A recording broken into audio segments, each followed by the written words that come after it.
Lord. ಕರ್ತನಾದ ಯೇಸುವಿನ ಹೆಸರಲ್ಲಿ ಎಲ್ಲರಿಗೂ ನನ್ನ ವಂದನೆಗಳು. ನಾವು ಪ್ರಾರ್ಥನೆಯೊಂದಿಗೆ ಇವತ್ತಿನ ಪ್ರಕಟಣೆ ಪುಸ್ತಕದ ಅಧ್ಯಯನ ಆರಂಭಿಸೋಣ. ಪ್ರೀತಿ ಸ್ವರೂಪನಾದ ನಮ್ಮ ಪರಲೋಕ ತಂದೆಯೇ, ಯೇಸುವಿನ ಪವಿತ್ರವಾದ ನಾಮದಲ್ಲಿ ಪವಿತ್ರಾತ್ಮನ ಸಹಾಯದೊಂದಿಗೆ ನಿನ್ನ ಪಾದಕ್ಕೆ ಬಂದಿದ್ದೇವೆ. ಕರ್ತನೆ, ಒಳ್ಳೆಯ ಸಮಯಕ್ಕಾಗಿ ನಿನ್ನ ಸೂಚಿಕೊಂಡಾಡ್ತೇವೆ ರಾಜ. ನಿನ್ನ ವಾಕ್ಯಗಳನ್ನು, ಜೀವಳ ವಾಕ್ಯಗಳು ಧ್ಯಾನಿಸುವಾಗ ನಮ್ಮನ್ನೇ ಪವಿತ್ರ ಕಾರ್ಯಕ್ಕೆ ಒಪ್ಪಿಸಿಕೊಡ್ತೇವಪ್ಪ. ಪ್ರಕಟಣೆ ಪುಸ್ತಕದ ಮುಂದುವರೆದ ಭಾಗವನ್ನು ಧ್ಯಾನಿಸುವಾಗ ಪವಿತ್ರಾತ್ಮನ ಮೂಲಕ ನಮ್ಮ ನಡೆಸಬೇಕರ್ತನೆ ಕೇಳಿಕೊಡ್ತೇನಪ್ಪ. ಭವಿಷ್ಯತ್ ಕಾಲಕ್ಕೆ ಸಂಬಂಧವಾಗಿ ಅನೇಕ ವಿಚಾರಗಳು ನಮ್ಮೊಟ್ಟಿಗೆ ದಿವಸಗಳಲ್ಲಿ ಮಾತಾಡ್ತಿರುವುದಕ್ಕಾಗಿ ನಿನಗೆ ನಾವು ಸ್ತೋತ್ರ ಹೇಳ್ತಾ ಇದ್ದೇವೆ ರಾಜ. ಮುಂದಿನ ಅಧ್ಯಯನದ ಭಾಗಕ್ಕೆ ಒಪ್ಪಿಸಿಕೊಡ್ತೇವೆ. ನಿಶ್ಚಿತ ಪ್ರಕಾರಾತ್ಮನ ಮೂಲಕವಾಗಿ ನಮ್ಮನ್ನು ನಡೆಸಬೇಕರ್ತನೆ ಕೇಳಿಕೊಡ್ತೇನೆ. ಘನ ಮಾನ ಮಹಿಮೆ ನಿನಗೆ ಮಾತು ಸಸ್ತೇವೆ ಯೇಸುವಿನ ಹೆಸರಲ್ಲಿ ತಂದೆಯೇ, ಆಮೆನ್. Praise the lord. ಕರ್ತನಾದ ಯೇಸುವಿನ ಹೆಸರಲ್ಲಿ ಪುನಃ ಎಲ್ಲರಿಗೂ ವಂದನೆಗಳು. ನಾವು ಪ್ರಕಟಣೆ ಪುಸ್ತಕ 10ನೇ ಅಧ್ಯಾಯ ಧ್ಯಾನ ಮಾಡ್ತಾ ಇದ್ದೇವೆ. 10ನೇ ಅಧ್ಯಾಯ ಅದರ 11 ವಾಕ್ಯ ಉಂಟು. 10ನೇ ಅಧ್ಯಾಯ ಓದಿಕೊಳ್ಳೋಣ ನಾವು. ತರುವಾಯ ಬಲಿಷ್ಠನಾದ ಮತ್ತೊಬ್ಬ ದೇವದೂತನು ಪರಲೋಕದಿಂದ ಇಳಿದು ಬರುವುದನ್ನು ಕಂಡೆನು. ಅವನು ಮೇಘವನ್ನು ಧರಿಸಿಕೊಂಡಿದ್ದನು. ಅವನ ತಲೆಯ ಮೇಲೆ ಮುಗಿಲುಬಿಲ್ಲು ಇತ್ತು. ಅವನ ಮುಖವು ಸೂರ್ಯನ ಪಾದಿಯಲ್ಲಿತ್ತು. ಅವನ ಪಾದಗಳು ಬೆಂಕಿಯ ಕಂಬಗಳಂತಿದ್ದವು. ಅವನ ಕೈಯಲ್ಲಿ ಬಿಚ್ಚಿದ ಒಂದು ಚಿಕ್ಕ ಸುರುಳಿ ಇತ್ತು. ಅವನು ಬಲಗಾಲನು ಸಮುದ್ರದ ಮೇಲೆಯೂ ಎಡಗಾಲನು ಭೂಮಿಯ ಮೇಲೆ ಇಟ್ಟು ಸಿಂಹವು ಗರ್ಜಿಸುವ ಪ್ರಕಾರ ಮಹಾ ಶಬ್ದದಿಂದ ಕೂಗಿದನು. ಕೂಗಿದಾಗ 7 ಗುಡುಗುಗಳು ಒಂದೊಂದಾಗಿ ಧ್ವನಿ ಕೊಟ್ಟವು.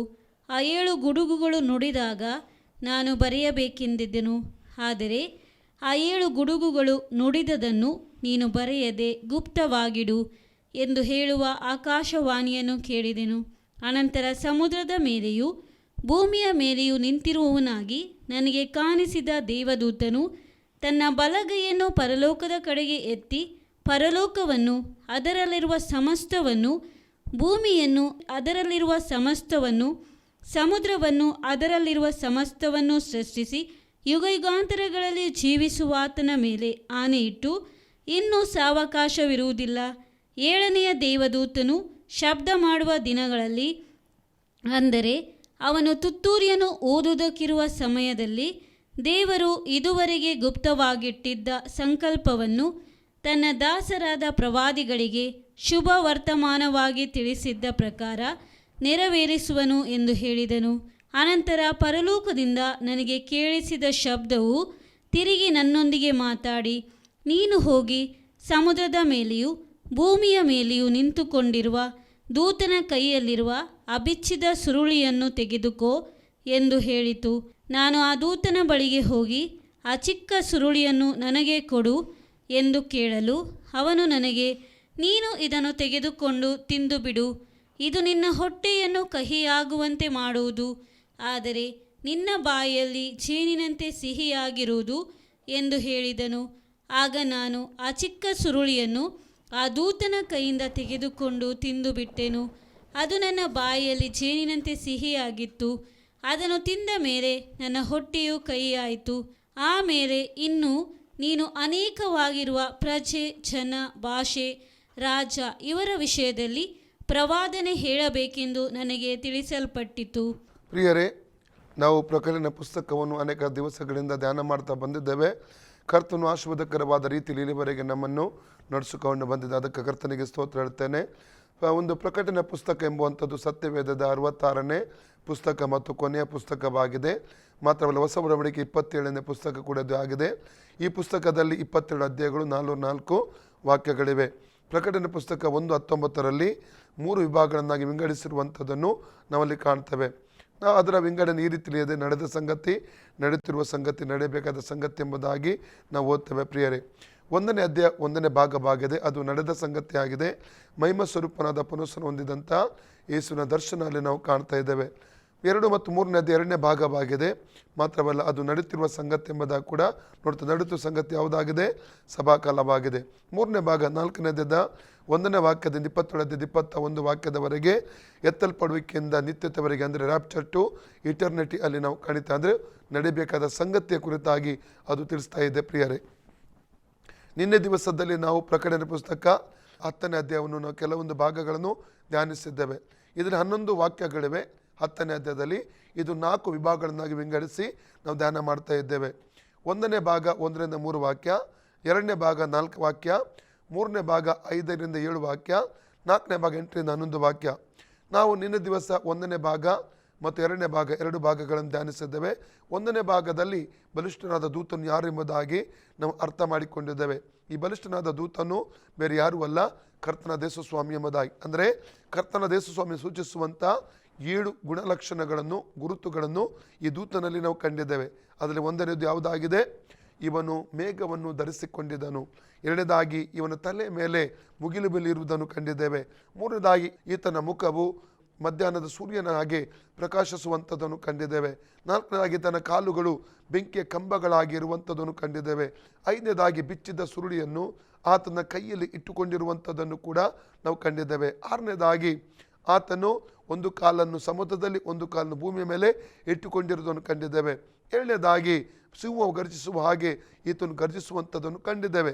7 ಗುಣಲಕ್ಷಣ ಅಥವಾ ಗುರುತುಗಳ ಮೂಲಕ ತಿಳ್ಕೊಂಡಿದ್ದೇವೆ ಈ ದೂತನು ಬೇರೆ ಯಾರೂ ಅಲ್ಲ, ಕರ್ತನಾದ ಯೇಸುಸ್ವಾಮಿ ಎಂಬುದಾಗಿ. ಅದರ ಅರ್ಥ ಹಳೆ ಒಡಂಬಡಿಕೆಯಲ್ಲಿ, ಹೊಸ ಒಡಂಬಡಿಕೆಯಲ್ಲಿಯೂ ಕರ್ತನಾದ ಯೇಸುಸ್ವಾಮಿ ಸೂಚಿಸುವಂಥ ಅನೇಕ ಒಂದು ಗುರುತುಗಳನ್ನು ಕಾಣ್ತೇವೆ. ಆತನನ್ನು ಹಳೆ ಒಡಂಬಡಿಕೆಯಲ್ಲಿ ದೂತನಾಗಿಯೂ ಮಾತ್ರವಲ್ಲ, ಮನುಷ್ಯಕುಮಾರನಾಗಿಯೂ ದೇವಕುಮಾರನಾಗಿಯೂ ಅನೇಕ ವಿಧವಾಗಿ ಬಿಂಬಿಸಿರುವಂಥದ್ದನ್ನು ನಾವಲ್ಲಿ ಕಾಣಲಿಕ್ಕೆ ನಮಗೆ ಸಾಧ್ಯವಾಗ್ತದೆ. ಆದರೆ ಆತನು ಯಾರಾಗಿದ್ದಾನೆ? ಆತನು ತಂದೆಯಾದ ದೇವರ ಮಗನು ಮಾತ್ರವಲ್ಲದೆ ದೇವರಿಗೆ ಸರಿಸಮಾನನಾದ ಆತನು ದೇವರು ಕೂಡ ಆಗಿದ್ದಾನೆಂಬುದಾಗಿ ನಾವು ಚೆನ್ನಾಗಿ ತಿಳ್ಕೋಬೇಕು. ಸ್ತ್ರೀಕತ್ವದ 2ನೇ ವ್ಯಕ್ತಿ ಕೂಡ ಆತನಾಗಿದ್ದಾನೆಂಬುದಾಗಿ ನಾವು ಚೆನ್ನಾಗಿ ನಾವು ಅರ್ಥ ಮಾಡಿಕೊಳ್ಳಬೇಕು. ಅದಕ್ಕಾಗಿ ಪ್ರಕಟಣೆ ಪುಸ್ತಕವನ್ನು ಅಧ್ಯಯನ ಮಾಡುವಾಗ ನಮಗೆ ಪವಿತ್ರಾತ್ಮನ ಅವಶ್ಯಕತೆ ತುಂಬ ಇದೆ. ಕಾರಣ ಪವಿತ್ರಾತ್ಮನಿಂದ ಬರೆಯಲ್ಪಟ್ಟಂಥ ಈ ಪುಸ್ತಕವನ್ನು ಅರ್ಥ ಮಾಡಿಕೊಳ್ಳುವುದಕ್ಕೆ ಪವಿತ್ರಾತ್ಮನೇ ನಮಗೆ ಸಹಾಯ ಮಾಡಬೇಕೆಂಬುದಾಗಿ ನಿನ್ನೆ ದಿವಸ 1 ಕೊರಿಂಥ 2 12ರಿಂದ 16 ವಾಕ್ಯದ ಆಧಾರದಲ್ಲಿ ಕೆಲವೊಂದು ವಿಷಯಗಳನ್ನು ಕಲಿತುಕೊಂಡಿದ್ದೇವೆ ಪ್ರಿಯರೇ. ಅದರ ನಂತರ 2ನೇ ಭಾಗದ 4ನೇ ವಾಕ್ಯ ಓದಿದ್ದೆವು ನಾವು. ಅಲ್ಲಿ 7 ಗುಡುಗುಗಳು ಸಂಭವಿಸುವುದನ್ನು ಅಲ್ಲಿ ನಾವು ಕಾಣ್ತಾ, ಅಂದರೆ ಆತನು ಸಿಂಹದಂತೆ ಗರ್ಜಿಸಿದ ಸಂದರ್ಭದಲ್ಲಿ 7 ಗುಡುಗುಗಳು ಧ್ವನಿ ಕೊಡುವಂಥದ್ದನ್ನು ಕಂಡಿದ್ದೇವೆ. ಅದನ್ನು ಆತನು ಗುಪ್ತವಾಗಿಡೆಂಬುದಾಗಿ ಆತನು ಯೋಹನ್ನನಿಗೆ ಹೇಳುವಂಥದ್ದನ್ನು ಬರೆಯಬೇಡ, ಗುಪ್ತವಾಗಿಡೆಂಬುದಾಗಿ ತಿಳಿಸುವಂಥದ್ದನ್ನು ಅದರ ಬಗ್ಗೆ ಕೂಡ ನಿನ್ನೆ ದಿವಸ ನಾವು ಧ್ಯಾನ ಮಾಡಿದ್ದೇವೆ. ಇವತ್ತು ನಾವು 5ರಿಂದ 7ನೇ ವಾಕ್ಯ ಅಂದರೆ 3ನೇ ವಿಭಾಗವನ್ನು ಧ್ಯಾನ ಮಾಡಲಿಕ್ಕೆ ಹೋಗ್ತೇವೆ. ಈಗ ಓದಿಕೊಳ್ಳೋಣ. ಅನಂತರ ಸಮುದ್ರದ ಮೇಲೆಯೂ ಭೂಮಿಯ ಮೇಲೆಯೂ ನಿಂತಿರುವವನಾಗಿ ನನಗೆ ಕಾಣಿಸಿದಂತ ದೇವದೂತನು ತನ್ನ ಬಲಗೈಯನ್ನು ಪರಲೋಕದ ಕಡೆಗೆ ಎತ್ತಿ ಪರಲೋಕವನ್ನು ಅದರಲ್ಲಿರುವ ಸಮಸ್ತವನ್ನು ಭೂಮಿಯನ್ನು ಅದರಲ್ಲಿರುವ ಸಮಸ್ತವನ್ನು ಸಮುದ್ರವನ್ನು ಅದರಲ್ಲಿರುವ ಸಮಸ್ತವನ್ನು ಸೃಷ್ಟಿಸಿ ಯುಗ ಯುಗಾಂತರಗಳಲ್ಲಿಯೂ ಜೀವಿಸುವಾತನ ಮೇಲೆ ಆಣೆಯಿಟ್ಟು ಇನ್ನು ಸಾವಕಾಶ ಇರುವುದಿಲ್ಲ. ನಾವಿಲ್ಲಿ ನೋಡ್ತೇವೆ ಆತನು ಏನು ಹೇಳ್ತಾ ಇದ್ದಾನೆ. ಆತನು ಪರಲೋಕ ಭೂಲೋಕ ಎಲ್ಲವನ್ನು ಸೃಷ್ಟಿಸಿದಂತಹ ತಂದೆಯಾದ ದೇವರ ಮೇಲೆ ಆಣೆ ಇಟ್ಟುಕೊಂಡು ಒಂದು ಮಾತನ್ನು ಆತನು ಹೇಳ್ತಾ ಇದ್ದಾನೆ, ಇನ್ನು ಸಾವಕಾಶವಿಲ್ಲ. ಇದರ ಅರ್ಥ ಏನೆಂಬುದಾಗಿ ಚೆನ್ನಾಗಿ ನಾವು ಅರ್ಥ ಮಾಡಿಕೊಳ್ಳಬೇಕು. ಇದರ ಅರ್ಥ ಮುಂದೆ ಸಂಗತಿಗಳು ಏನೆಲ್ಲ ಹೇಳಲ್ಪಟ್ಟಿವೆಯೋ ಪ್ರವಾದಿಗಳ ಮೂಲಕ, ದೇವದಾಸರುಗಳ ಮೂಲಕ ಯಾವುದೆಲ್ಲ ಸಂಗತಿಗಳು ನಡೆಯುತ್ತವೆ ಎಂಬುದಾಗಿ ಪ್ರವಾದನ ರೂಪದಲ್ಲಿ ಹೇಳಲ್ಪಟ್ಟಿದೆಯೋ ಅವೆಲ್ಲವೂ ನೆರವೇರ್ತವೆ ಎಂಬುದಾಗಿ ಇದರ ಅರ್ಥ. ಇನ್ನು ಸಾವಕಾಶವಿಲ್ಲ, ಅದು ಮೆಲ್ಲಗೆ ಅದು ಹೋಗುವುದಿಲ್ಲ. ಉದಾಹರಣೆಗೆ 2 ಪೇತ್ರ 3ನೇ ಅಧ್ಯಾಯ ನಾವು 9ನೇ ವಾಕ್ಯ 8 ಮತ್ತು 9 ವಾಕ್ಯ ಓದುವುದಾದರೆ, ಕರ್ತನಾದ ಯೇಸುಸ್ವಾಮಿ ತನ್ನ 9ನೇ ವಾಕ್ಯ 3-9 ವಾಕ್ಯ ಓದಿದ 2 ಪೇತ್ರದಲ್ಲಿ ಯಾಕೆ ತಡ ಮಾಡ್ತಾನೆಂದರೆ ಅನೇಕರು ಮಾನಸಾಂತರ ಪಟ್ಟು ತನ್ನ ಕಡೆಗೆ ತಿರುಗಬೇಕೆಂಬುದಾಗಿ ಇಷ್ಟಪಡ್ತಾರೆ. ಓದಿ ನಾವು 2 ಪೀಟರ್ 3:9. ಕರ್ತನು ತನ್ನ ವಾಗ್ದಾನವನ್ನು ನೆರವೇರಿಸುವುದಕ್ಕೆ ತಡ ಮಾಡುತ್ತಾನೆಂಬುದಾಗಿ ಕೆಲವರು ಅರ್ಥ ಮಾಡಿಕೊಳ್ಳುವ ಪ್ರಕಾರ. ಯಾವ ವಾಗ್ದಾನ ಪ್ರಿಯರೇ? ಯೋಹನ್ನನ ಸುವಾರ್ತೆ 14 ಅಧ್ಯಾಯ 1-3 ವಾಕ್ಯದ ಏನು ಹೇಳಿದ್ದೇನೆ ಆತನು? ನೀವು ಕಳವಳಗೊಳ್ಳಬೇಡಿರಿ, ನನ್ನ ತಂದೆಯ ಮೇಲೆ ನಂಬಿಕೆ ಇಡಿರಿ, ನನ್ನ ಮೇಲೆ ನಂಬಿಕೆ ಇಡಿರಿ. ನನ್ನ ತಂದೆಯ ಮನೆಯಲ್ಲಿ ಅನೇಕ ಬಿಡಾರಗಳಿವೆ, ನಾನು ಹೋಗಿ ನಿಮಗಾಗಿ ಸ್ಥಳವನ್ನು ಸಿದ್ಧ ಮಾಡ್ತೇನೆ, ತಿರುಗಿ ಬಂದು ನಾನು ನಿಮ್ಮನ್ನು ನನ್ನ ಜೊತೆಯಲ್ಲಿ ಕರ್ಕೊಂಡು ಹೋಗುತ್ತೇನೆ, ಯಾಕೆಂದರೆ ನಾನಿರುವಲ್ಲಿ ನೀವು ಕೂಡ ಇರಬೇಕೆಂಬುದಾಗಿ ಆತನು ಹೇಳಿದ್ದಾನೆ. ಇದೇ ವಾಗ್ದಾನದ ಕುರಿತಾಗಿ 2 ಪೇತ್ರ 3ನೇ 9ನೇ ವಾಕ್ಯದಲ್ಲಿ ಓದ್ತೇವೆ. ಓದಿ. ಕೆಲವರು ಅರ್ಥ ಮಾಡಿಕೊಳ್ಳುವ ಪ್ರಕಾರ ಕೆಲವರು ಅರ್ಥ ಮಾಡಿಕೊಳ್ಳುವ ಪ್ರಕಾರ ಆತನು ತಡ ಮಾಡುವವನಲ್ಲ, ಆತನು ತಡ ಮಾಡುವವನಲ್ಲ, ಯಾವನಾದರೂ ನಾಶವಾಗುವುದರಲ್ಲಿ ನಾಶವಾಗುವುದರಲ್ಲಿ ಆತನು ಇಷ್ಟಪಡದೆ ಆತನು ಇಷ್ಟಪಡದೆ ಎಲ್ಲರೂ ತನ್ನ ಕಡೆಗೆ ತಿರುಗಿಕೊಳ್ಳಬೇಕೆಂದು ಅಪೇಕ್ಷಿಸುವವನಾಗಿದ್ದು ನಿಮ್ಮ ವಿಷಯದಲ್ಲಿ ದೀರ್ಘ ಶಾಂತಿ ಉಳ್ಳವನಾಗಿದ್ದಾನೆ. ಯಾಕೆ ಕರ್ತನ ದೇಶ ಸ್ವಾಮಿ ತನ್ನ ರಹಸ್ಯ ಬರಲು ತಡ ಮಾಡ್ತಾನೆಂಬುದಾಗಿ 2 ಪೇತ್ರ 3:9 ವಾಕ್ಯದಲ್ಲಿ ನಾವು ಓದ್ತೀವಿ. ಯಾರಾದರೂ ಮಾನಸಾಂತರ ಪಡುವವರು ಬೇಗನೆ ಮಾನಸಾಂತರ ಪಟ್ಟು ದೇವರ ಕಡೆಗೆ ತಿರುಗಿಕೊಳ್ಳಲಿ ಎಂಬ ಉದ್ದೇಶದಿಂದ ತನ್ನ ಬರುಣವನ್ನು ಆತನು ತಡ ಮಾಡ್ತಾ ಇರುವಂಥದ್ದನ್ನು ನಾವಲ್ಲಿ ಕಾಣಲಿಕ್ಕೆ ನಮಗೆ ಸಾಧ್ಯವಾಗುತ್ತಾ ಇದೆ ಪ್ರಿಯರೇ. ಆದ ಕಾರಣ ಅಲ್ಲಿ ಏನಿರ್ತದೆ, ಇನ್ನು ಸಾವಕಾಶವಿಲ್ಲ. ಕಾರಣ ಏನೆಂದರೆ ವಾಕ್ಯದಲ್ಲಿ ಏನೆಲ್ಲ ಹೇಳಲ್ಪಟ್ಟಿದೆಯೋ ಪ್ರವಾದಿಗಳ ಮೂಲಕ, ಭಕ್ತರ ಮೂಲಕ, ದೇವ ಸೇವಕರ ಮೂಲಕವಾಗಿ ದೇವರು ಹಳೆ ಕಾಲದಲ್ಲಿ ಏನೆಲ್ಲ ಪ್ರವಾದನೆಗಳು ವಾಕ್ಯದ ಮೂಲಕ ಹೇಳಿದ್ದನೋ ಅವೆಲ್ಲವೂ ಒಂದು ಚುಕ್ಕೆ ಸಮೇತ ನೆರವೇರಲಿಕ್ಕೆ ಉಂಟು, ಕೊಮ ಸಮೇತ ನೆರವೇರಲಿಕ್ಕೆ ಉಂಟು. ಮತ್ತೆ ಸುವಾರ್ತೆ 5:18 ಓದಿ, ಮ್ಯಾಥ್ಯೂ 5:18. ನಿಮಗೆ ಸತ್ಯವಾಗಿ ಹೇಳುತ್ತೇನೆ, ಆಕಾಶವು ಭೂಮಿಯು ಅಳಿದು ಹೋಗುವ ತನಕ ಧರ್ಮಶಾಸ್ತ್ರವೆಲ್ಲ ನೆರವೇರಿದ ಹೊರತು ಅದರ ಒಳಗಿಂದ ಒಂದು ಸೊನ್ನೆಯಾದರೂ ಒಂದು ಗಡುಸಾದರೂ ಅಳಿದು ಹೋಗಲಾರದು. ಲೂಕ 21:30 ಓದುದು ಬೇಡ. ಲೂಕ 21:33 ಮತ್ತು 24:35 ಮಾತ್ರ ಬರದೆ ಮಾರ್ಕ 13:31 ಎಲ್ಲ 29 ನೋಡ್ತೇವೆ. ಎಲ್ಲ ವಾಕ್ಯಗಳನ್ನು ಓದುವಾಗ ಅಲ್ಲಿ ಹೇಳಲ್ಪಟ್ಟಿದೆ, ಭೂಮಿ ಆಕಾಶಗಳು ಅಳಿದು ಹೋದರು, ದೇವರ ಮಾತುಗಳು ಎಂದೂ ಅಳಿದು ಹೋಗುವುದಿಲ್ಲ ಎಂಬುದಾಗಿ ಅಲ್ಲಿ ನಾವು ಕಾಣ್ತೇವೆ ಪ್ರಿಯರೇ. ಹಾಗಾದರೆ ಒಂದನ್ನು ಚೆನ್ನಾಗಿ ನಾವು ಅರ್ಥ ಮಾಡಿಕೊಳ್ಳತಕ್ಕದ್ದು ಪ್ರಿಯರೇ, ಎಲ್ಲ ವಾಕ್ಯಗಳನ್ನು ನಾವು ನೋಡ್ತೇವೆ. ಅಂದರೆ ದೇವರು ಪ್ರವಾದಿಗಳ ಮೂಲಕ ತನ್ನ ದಾಸರುಗಳ ಮೂಲಕವಾಗಿ ಮುಂಚಿತವಾಗಿ ಏನೆಲ್ಲ ಹೇಳಿದನೋ ಅವೆಲ್ಲ ಒಂದೊಂದಾಗಿ ನೆರವೇರ್ತವೆ. ಅದಕ್ಕೆ ಅದೇ ವಾಕ್ಯದಲ್ಲಿ ಇಲ್ಲಿ ಹೇಳ್ತಾ ಇದೆ, ಇನ್ನೂ ಸಾವಕಾಶವಿಲ್ಲ. ಸಾವಕಾಶ ಈಗ ಯೇಸು ತನ್ನ ಬರೋಣಕ್ಕೆ ತಡ ಮಾಡ್ತಾ ಇದ್ದಾನೆ. ಕಾರಣ ಏನು? ಆತನು ಕರುಣೆಯುಳ್ಳವನು, ಆತ ದಯೆಯುಳ್ಳವನಾಗಿದ್ದಾನೆ. ಆತ ನಮ್ಮ ಮೇಲೆ ಪ್ರೀತಿ ಇಡುವ ನಿಮಿತ್ತವಾಗಿ ಹಿಂಜಾರಿದಂಥವರು ಮಾನಸಾಂತರ ಪಟ್ಟು ತಿರುಗಿ ಬರಲಿ, ಅಥವಾ ರಕ್ಷಣೆ ಹೊಂದದವರು ಪುನಃ ರಕ್ಷಣೆ ಹೊಂದಿಕೊಳ್ಳಲಿ ಎಂಬ ಕಾರಣಕ್ಕೋಸ್ಕರವಾಗಿ ಆತನು ತನ್ನ ಬರೋಣವನ್ನು ಎಷ್ಟು ಜನ ಬರ್ತಾರೋ ಅಷ್ಟು ಜನ ಪರಲೋಕಕ್ಕೆ ಸೇರಿಸಲ್ಪಡಲಿ ಎಂಬ ಕಾರಣಕ್ಕೋಸ್ಕರ ಆತನೇನು ಮಾಡ್ತಾ ಇದ್ದಾನೆ, ತನ್ನ ಬರೋಣವನ್ನು ತಡ ಮಾಡ್ತಾನೆ. ಆದರೆ ಪ್ರಕಟಣೆ ಪುಸ್ತಕದ ಮಧ್ಯಭಾಗದಲ್ಲಿ ನಾವು ಇವತ್ತಿದ್ದೇವೆ. ಅಂದರೆ 7 ವರ್ಷಗಳ ಉಪದ್ರವ ಕಾಲದ ಮಧ್ಯಭಾಗದಲ್ಲಿ ಇವತ್ತು ಇದ್ದೇವೆ. ಎಲ್ಲಿ? ಅದು 6ನೇ ತುತ್ತೂರಿ ಮತ್ತು 7ನೇ ತುತ್ತೂರಿಯ ಮಧ್ಯಭಾಗದಲ್ಲಿ 10ನೇ ಅಧ್ಯಾಯದಲ್ಲಿ ಇದ್ದೇವೆ. ಅಂದರೆ 3.5 ವರ್ಷಗಳ ನಂತರದ ಸಮಯದಲ್ಲಿ ನಾವು ಇವತ್ತು ಇದ್ದೇವೆ. ಅಲ್ಲಿ ನಾವು ವಾಕ್ಯದ ಧ್ಯಾನದ ವಿಷಯದಲ್ಲಿ ಧ್ಯಾನಿಸುವಾಗ ನಾವು ಕಲಿತುಕೊಳ್ತಾ ಇದ್ದೇವೆ ಪ್ರಿಯರೇ. ಅದರ ಅರ್ಥ ಇನ್ನೂ ಸಾವಕಾಶವಿಲ್ಲ. ಅದರ ಅರ್ಥ ದೇವರು ಏನೆಲ್ಲ ಕಳೆದ ದಿವಸಗಳಲ್ಲಿ, ಕಳೆದ ವರ್ಷಗಳಲ್ಲಿ ತನ್ನ ದಾಸರುಗಳ ಮೂಲಕ, ಪ್ರವಾದಗಳ ಮೂಲಕ ಹೇಳಿದನು ಅದು ನೆರವೇರಲಿಕ್ಕೆ ಹೋಗ್ತದೆ ಎಂಬುದಾಗಿ ಆ ದೂತನು ಹೇಳುವಂಥದ್ದನ್ನು ಅಲ್ಲಿ ನಾವು ಕಾಣ್ತಾ ಇದ್ದೇವೆ. ಮುಂದೆ ಓದಿ. 7ನೇ ದೇವದೂತನು ಶಬ್ದ ಮಾಡುವ ದಿನಗಳಲ್ಲಿ ಅಂದರೆ ಅವನು ತುತ್ತೂರಿಯನ್ನು ಊದುವುದಕ್ಕಿರುವ ಸಮಯದಲ್ಲಿ ದೇವರು ಇದುವರೆಗೆ ಗುಪ್ತವಾಗಿಟ್ಟಿದ್ದ ಸಂಕಲ್ಪವನ್ನು ತನ್ನ ದಾಸರಾದ ಪ್ರವಾದಿಗಳಿಗೆ ಶುಭ ವರ್ತಮಾನವಾಗಿ ತಿಳಿಸಿದ್ದ ಪ್ರಕಾರ ನೆರವೇರಿಸುವನು ಎಂದು ಹೇಳಿದನು. ಇದರ ಅರ್ಥ ಏನು? ಒಂದು ವಿಷಯ ಹೇಳಿಕ್ಕೆ ಇಷ್ಟಪಡ್ತೇನೆ ಪ್ರಿಯರೇ. ಶುಭ ವರ್ತಮಾನ ನಾವು ಇವತ್ತು ಸಾರುತ್ತಾ ಇದ್ದೇವೆ ಲೋಕದಲ್ಲಿ. ರಕ್ಷಣೆ ಹೊಂದಿದಂಥ ಕ್ರೈಸ್ತ ವಿಶ್ವಾಸಿಗಳು, ದೇವ ಸೇವಕರು ಎಲ್ಲರೂ ಸೇರಿ ಏನು ಮಾಡ್ತಾ ಇದ್ದಾರೆ? ಇವತ್ತು ಯೇಸು ಕ್ರಿಸ್ತನ ಪುನರ್ಸನದ ನಂತರವಾಗಿ ಸಭೆ ಸ್ಥಾಪನೆಯ ಪಂಚಶತಮ ದಿವಸದಲ್ಲಿ ಸಭೆ ಸ್ಥಾಪನೆಯಾದ ಅಂದಿನಿಂದ ಶುಭಾರ್ತೆಯು ಸಾರಲ್ಪಡ್ತಾ ಇದೆ. ಆದರೆ ಅನೇಕರಿಗೆ ಈ ಸತ್ಯ ಗೊತ್ತಿಲ್ಲ. ಸುವಾರ್ತೆಯಲ್ಲಿ 2 ವಿಷಯ ಉಂಟು. ಒಂದು ಬಿಡುಗಡೆಯ ಸಂದೇಶ, ಎರಡನೇದು ದೇವರ ಕೋಪ ಪ್ರಕಟವಾಗಬೇಕಾದ ಮುಯಿ ತೀರಿಸುವಂಥ ಸಂದೇಶ. 2 ಸಂದೇಶವು ಶುಭ ವರ್ತಮಾನದಲ್ಲಿದೆ. ನಾವು ಏಷ್ಯನ ಪುಸ್ತಕ 61 ಅಧ್ಯಾಯ 1 ಮತ್ತು 2 ವಾಕ್ಯ ಓದುವ. Book of Isaiah chapter 61 1 and 2. ಕರ್ತನಾದ ಯೆಹೋವನ ಆತ್ಮವು ಕರ್ತನಾದ ಯೆಹೋವನ ಆತ್ಮವು ನನ್ನ ಮೇಲೆ ಅದೆ. ನನ್ನ ಮೇಲೆ ಇದೆ. ಆತನು ನನ್ನನ್ನು ಬಡವರಿಗೆ ಶುಭ ವರ್ತಮಾನವನ್ನು ಸಾರುವುದಕ್ಕೆ ಬಡವರಿಗೆ ಶುಭ ವರ್ತಮಾನ ಸಾರುವುದಕ್ಕೆ ಅಭಿಷೇಕಿಸಿದನು. ಮನ ಮುರಿದವರನ್ನು ಕಟ್ಟಿ ವಾಸಿ ಮಾಡುವುದಕ್ಕೂ ಸೆರೆಯವರಿಗೆ ಬಿಡುಗಡೆ ಆಗುವುದನ್ನು ಬಂದಿಗಳಿಗೆ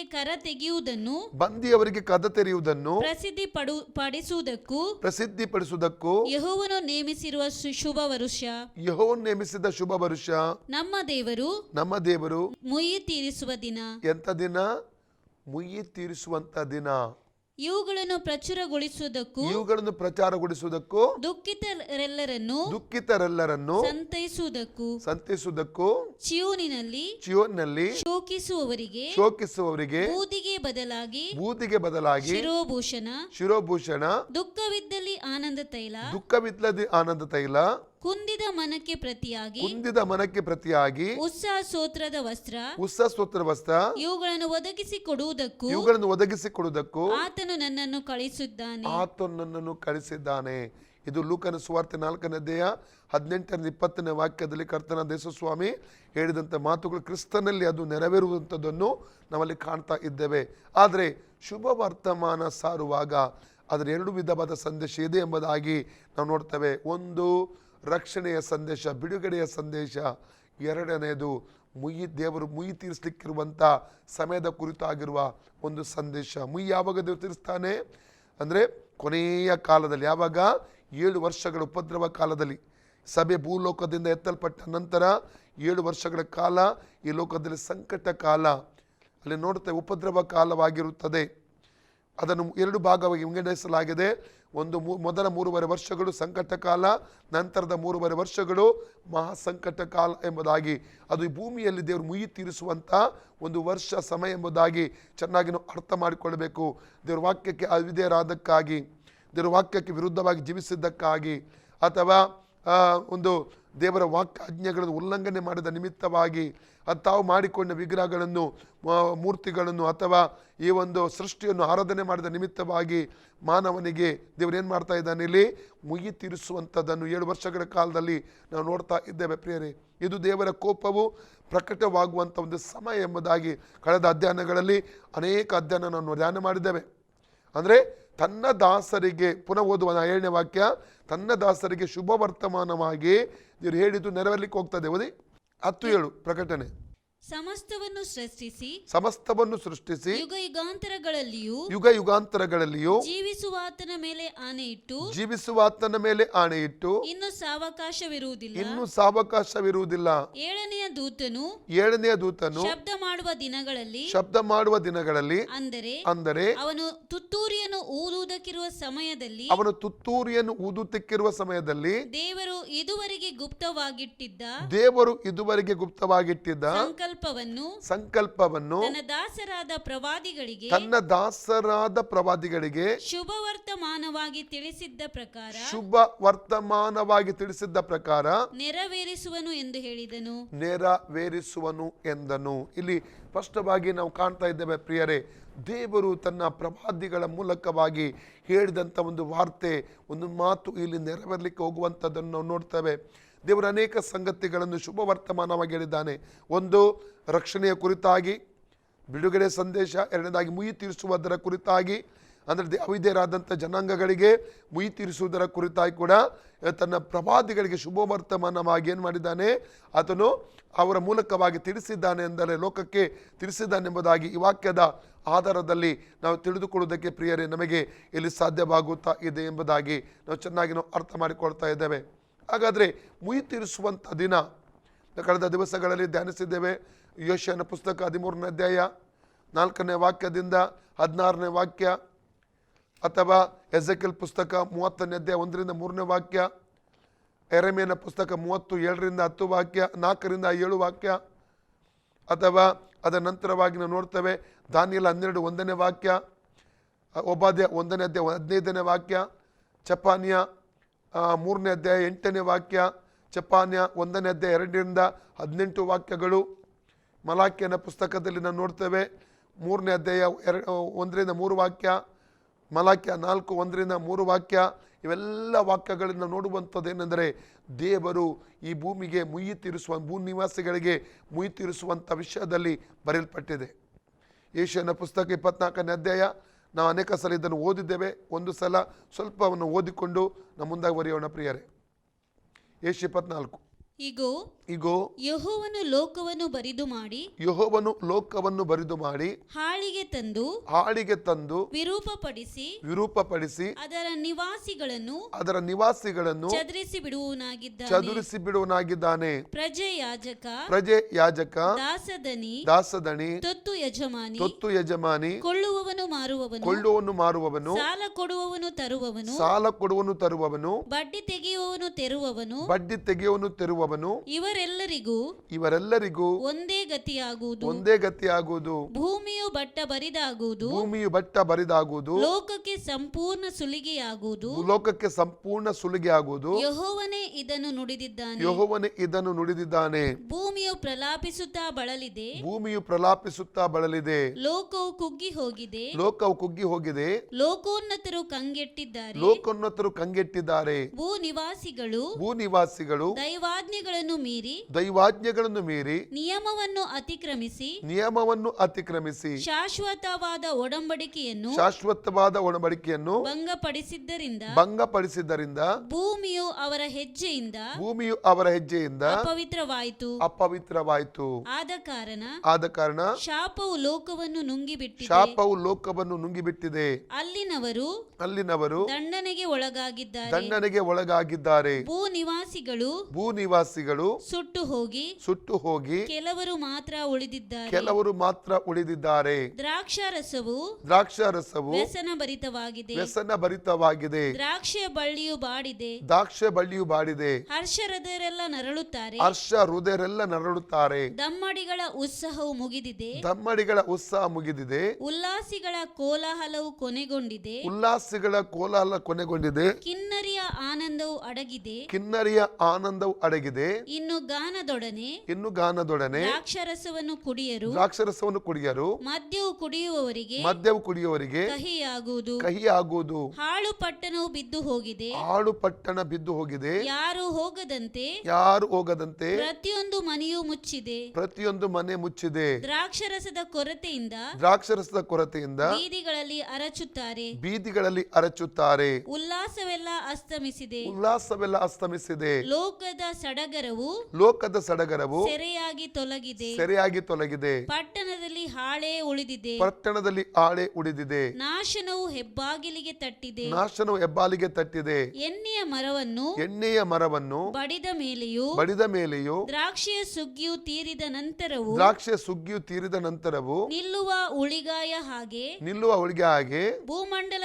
ಭೂಮಂಡಲದಲ್ಲಿ ಜನಾಂಗಗಳೊಳಗೆ ಶೇಷವಿರುವುದು. ಸಾಕು.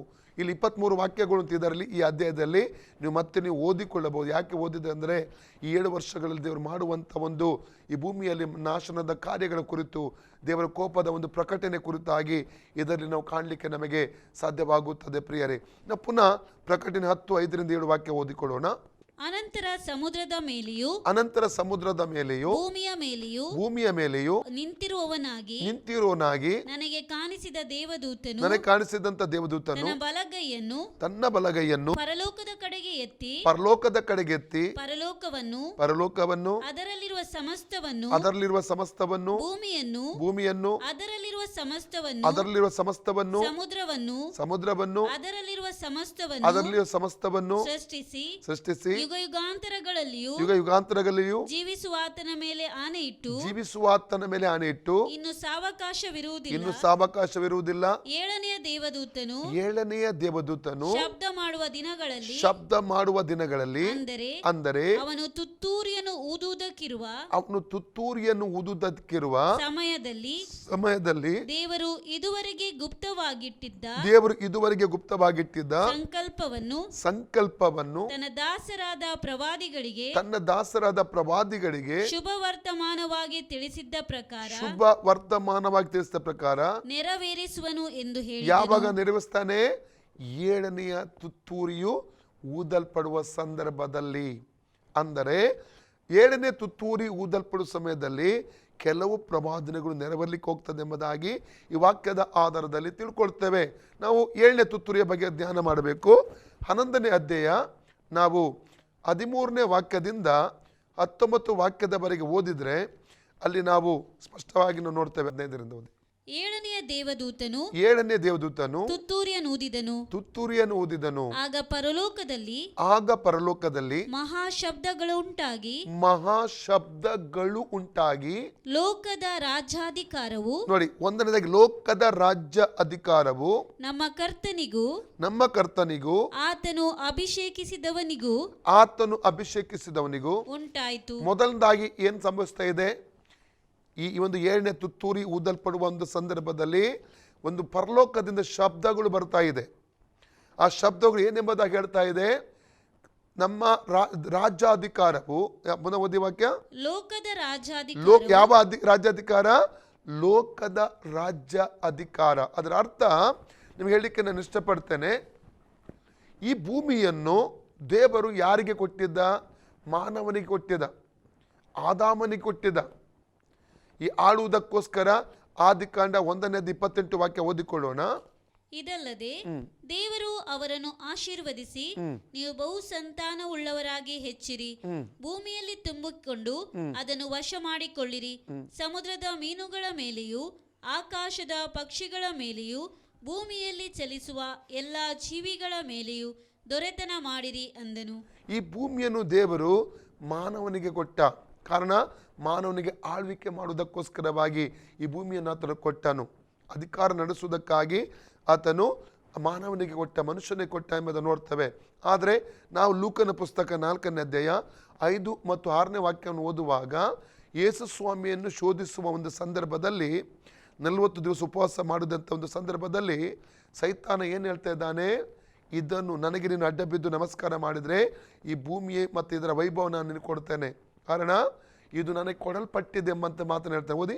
ಬಳಿಕ ಸೈತಾನನು ಆತನನ್ನು ಮೇಲಕ್ಕೆ ಕರೆದುಕೊಂಡು ಹೋಗಿ ಕ್ಷಣ ಮಾತ್ರದಲ್ಲಿ ಲೋಕದ ಎಲ್ಲಾ ರಾಜ್ಯಗಳನ್ನು ಆತನಿಗೆ ತೋರಿಸಿ, ಇವೆಲ್ಲವುಗಳ ಅಧಿಕಾರವನ್ನು ಇವುಗಳ ವೈಭವವನ್ನು ನಿನಗೆ ಕೊಡುವೆನು, ಇದೆಲ್ಲ ನನಗೆ ಕೊಟ್ಟಿದೆ. ಆಕ್ಚುಲಿ ಅವನಿಗೆ ಕೊಟ್ಟಿದ್ದಲ್ಲ, ಅವನು ಕಸಿದುಕೊಂಡದ್ದು. ಯಾರಿಂದ? ಆದಮ ಅವರನ್ನು ವಂಚಿಸಿ ಈ ಲೋಕದ ಅಧಿಕಾರವನ್ನು ಅವರಿಂದ ಅವನು ಕಸಿದುಕೊಂಡಿದ್ದನು. ಚೆನ್ನಾಗಿ ಅರ್ಥ ಮಾಡಿಕೊಳ್ಳತಕ್ಕದ್ದು, ದೇವರು ಆದಮ ಅವರಿಗೆ ಕೊಟ್ಟಿದ್ದ ಆಳ್ವಿಕೆ ಮಾಡುವುದಕ್ಕಾಗಿ, ಅಂದರೆ ಅವರ ಮೂಲಕ ಮಾನವರೆಲ್ಲರಿಗೂ ಕೊಟ್ಟಿದ್ದ. ಆದರೆ ಸೈತಾನ ಏದೆನ್ ತೋಟದಲ್ಲಿ ಏನು ಮಾಡಿದ? ಆದಮ ಅವರನ್ನು ವಂಚಿಸಿ ಆ ಅಧಿಕಾರವನ್ನು ಕಸಿದುಕೊಳ್ಳುವಂಥದ್ದನ್ನು ಇಲ್ಲಿ ನಾವು ಕಾಣಲಿಕ್ಕೆ ನಮಗೆ ಸಾಧ್ಯವಾಗುತ್ತಾ ಇದೆ. ಅದರ ನಂತರ ನಾವು ನೋಡ್ತೇವೆ ಭೂಮಿಯಲ್ಲಿ ಈ ಸೈತಾನನು ಪೂರ್ಣವಾಗಿ ಅಧಿಕಾರ ನಡೆಸಿ. ಯಾಕಂದರೆ ಅವನ ಅನೇಕ ವಾಕ್ಯಗಳು ನೋಡುವುದು ಆದರೆ ಯೋಹನ್ 12:31 ಓದಿ. ಅವನಿಗೆ ಇಹಲೋಕಾಧಿಪತಿ ಎಂಬುದಾಗಿ ಹೇಳ್ತಾರೆ. ಜಾನ್ 12:31. ಈಗ ಈ ಲೋಕಕ್ಕೆ ತೀರ್ಪು ಆಗುತ್ತದೆ, ಈಗ ಇಹಲೋಕಾಧಿಪತಿಯು ಹೊರಗೆ ನೂಕಲ್ಪಡುವನು. ಇಹಲೋಕಾಧಿಪತಿ ಸೈತಾನನ್ನು ಏನೆಂಬುದ ಕರೀತಾರೆ? ಸತ್ಯವೇದ ಇಹದ ಅಧಿಪತಿ, ಇಹದ ಲೋಕದ ಅಧಿಪತಿ. 14:30 ಕೂಡ ಓದಿ. 14:30-31. ಇನ್ನು ನಾನು ನಿಮ್ಮ ಸಂಗಡ ಬಹಳ ಮಾತುಗಳನ್ನಾಡುವುದಿಲ್ಲ, ಯಾಕೆಂದರೆ ಇಹ ಲೋಕಾಧಿಪತಿಯು ಬರುತ್ತಾನೆ, ಅವನಿಗೆ ಸಂಬಂಧಪಟ್ಟದ್ದು ಯಾವುದೊಂದು ನನ್ನಲ್ಲಿಲ್ಲ. ಸೈತಾನ ಕೊಡಲ್ಪಟ್ಟಂತ ಹೆಸರು ಒಂದನೇದಾಗಿ ಇಹ ಲೋಕಾಧಿಪತಿ. ಈ ಲೋಕದ ಒಂದೇ ಮಾತು ಹೇಳ್ಬೇಕಾದ್ರೆ ಈ ಲೋಕದ ಅಧಿಪತಿ, ಅದನ್ನೇ ಹೇಳಿದೆ ಸ್ವಾಮಿಗೆ ಅವನು ಲೂಕ 4:5-6 ಇದು ನನಗೆ ಕೊಡಲ್ಪಟ್ಟಿದೆ ಎಂಬುದಾಗಿ ಆತನು ಹೇಳುವಂಥದ್ದನ್ನು ಕಾಣ್ತಾ. 2 ಕೊರಿಂಥ 4:4 ಓದಿ. 2 ಕೊರಿಂಥ 4:4. ಇವರಲ್ಲಿ ದೇವರ ಪ್ರತಿರೂಪವಾಗಿರುವ ಕ್ರಿಸ್ತನ ಪ್ರಭಾವವನ್ನು ತೋರಿಸುವ ಸುವಾರ್ತೆಯ ಪ್ರಕಾಶವು ಉದಯವಾಗಬಾರದೆಂದು ಈ ಪ್ರಪಂಚದ ದೇವರು. ಯಾರು? ಈ ಪ್ರಪಂಚದ ದೇವರು. ಸೈತಾನನಿಗೆ ಏನೆಂಬುದ ಕರೀತಾ ಇದ್ದಾರೆ? ಪ್ರಪಂಚದ ದೇವರು ಸೈತಾನ ಅಂತ. ಈ ಲೋಕದ ದೇವರು, ಈ ಪ್ರಪಂಚದ ದೇವರು, ಈ ಲೋಕಕ್ಕೆ ಸಂಬಂಧವಾದವನು ಕೊಡುವುದಕ್ಕೆ ಸಾಧ್ಯವಿದೆ ಅವನಿಗೆ. ಅದೇ ಪರಲೋಕ ಸಂಗತಿಗಳನ್ನು ಕೊಡಲಿಕ್ಕೆ ಅವನಿಗೆ ಸಾಧ್ಯವಿಲ್ಲ ಪ್ರಿಯರೇ. ಲೋಕದ ಸಂಗತಿ ಅದನ್ನು ಕೊಡ್ತಾನೆ. ಓಕೆ, ನಾವು 1 ಯೋಹನ 5:19 ಓದುವ. 1 John 5:19.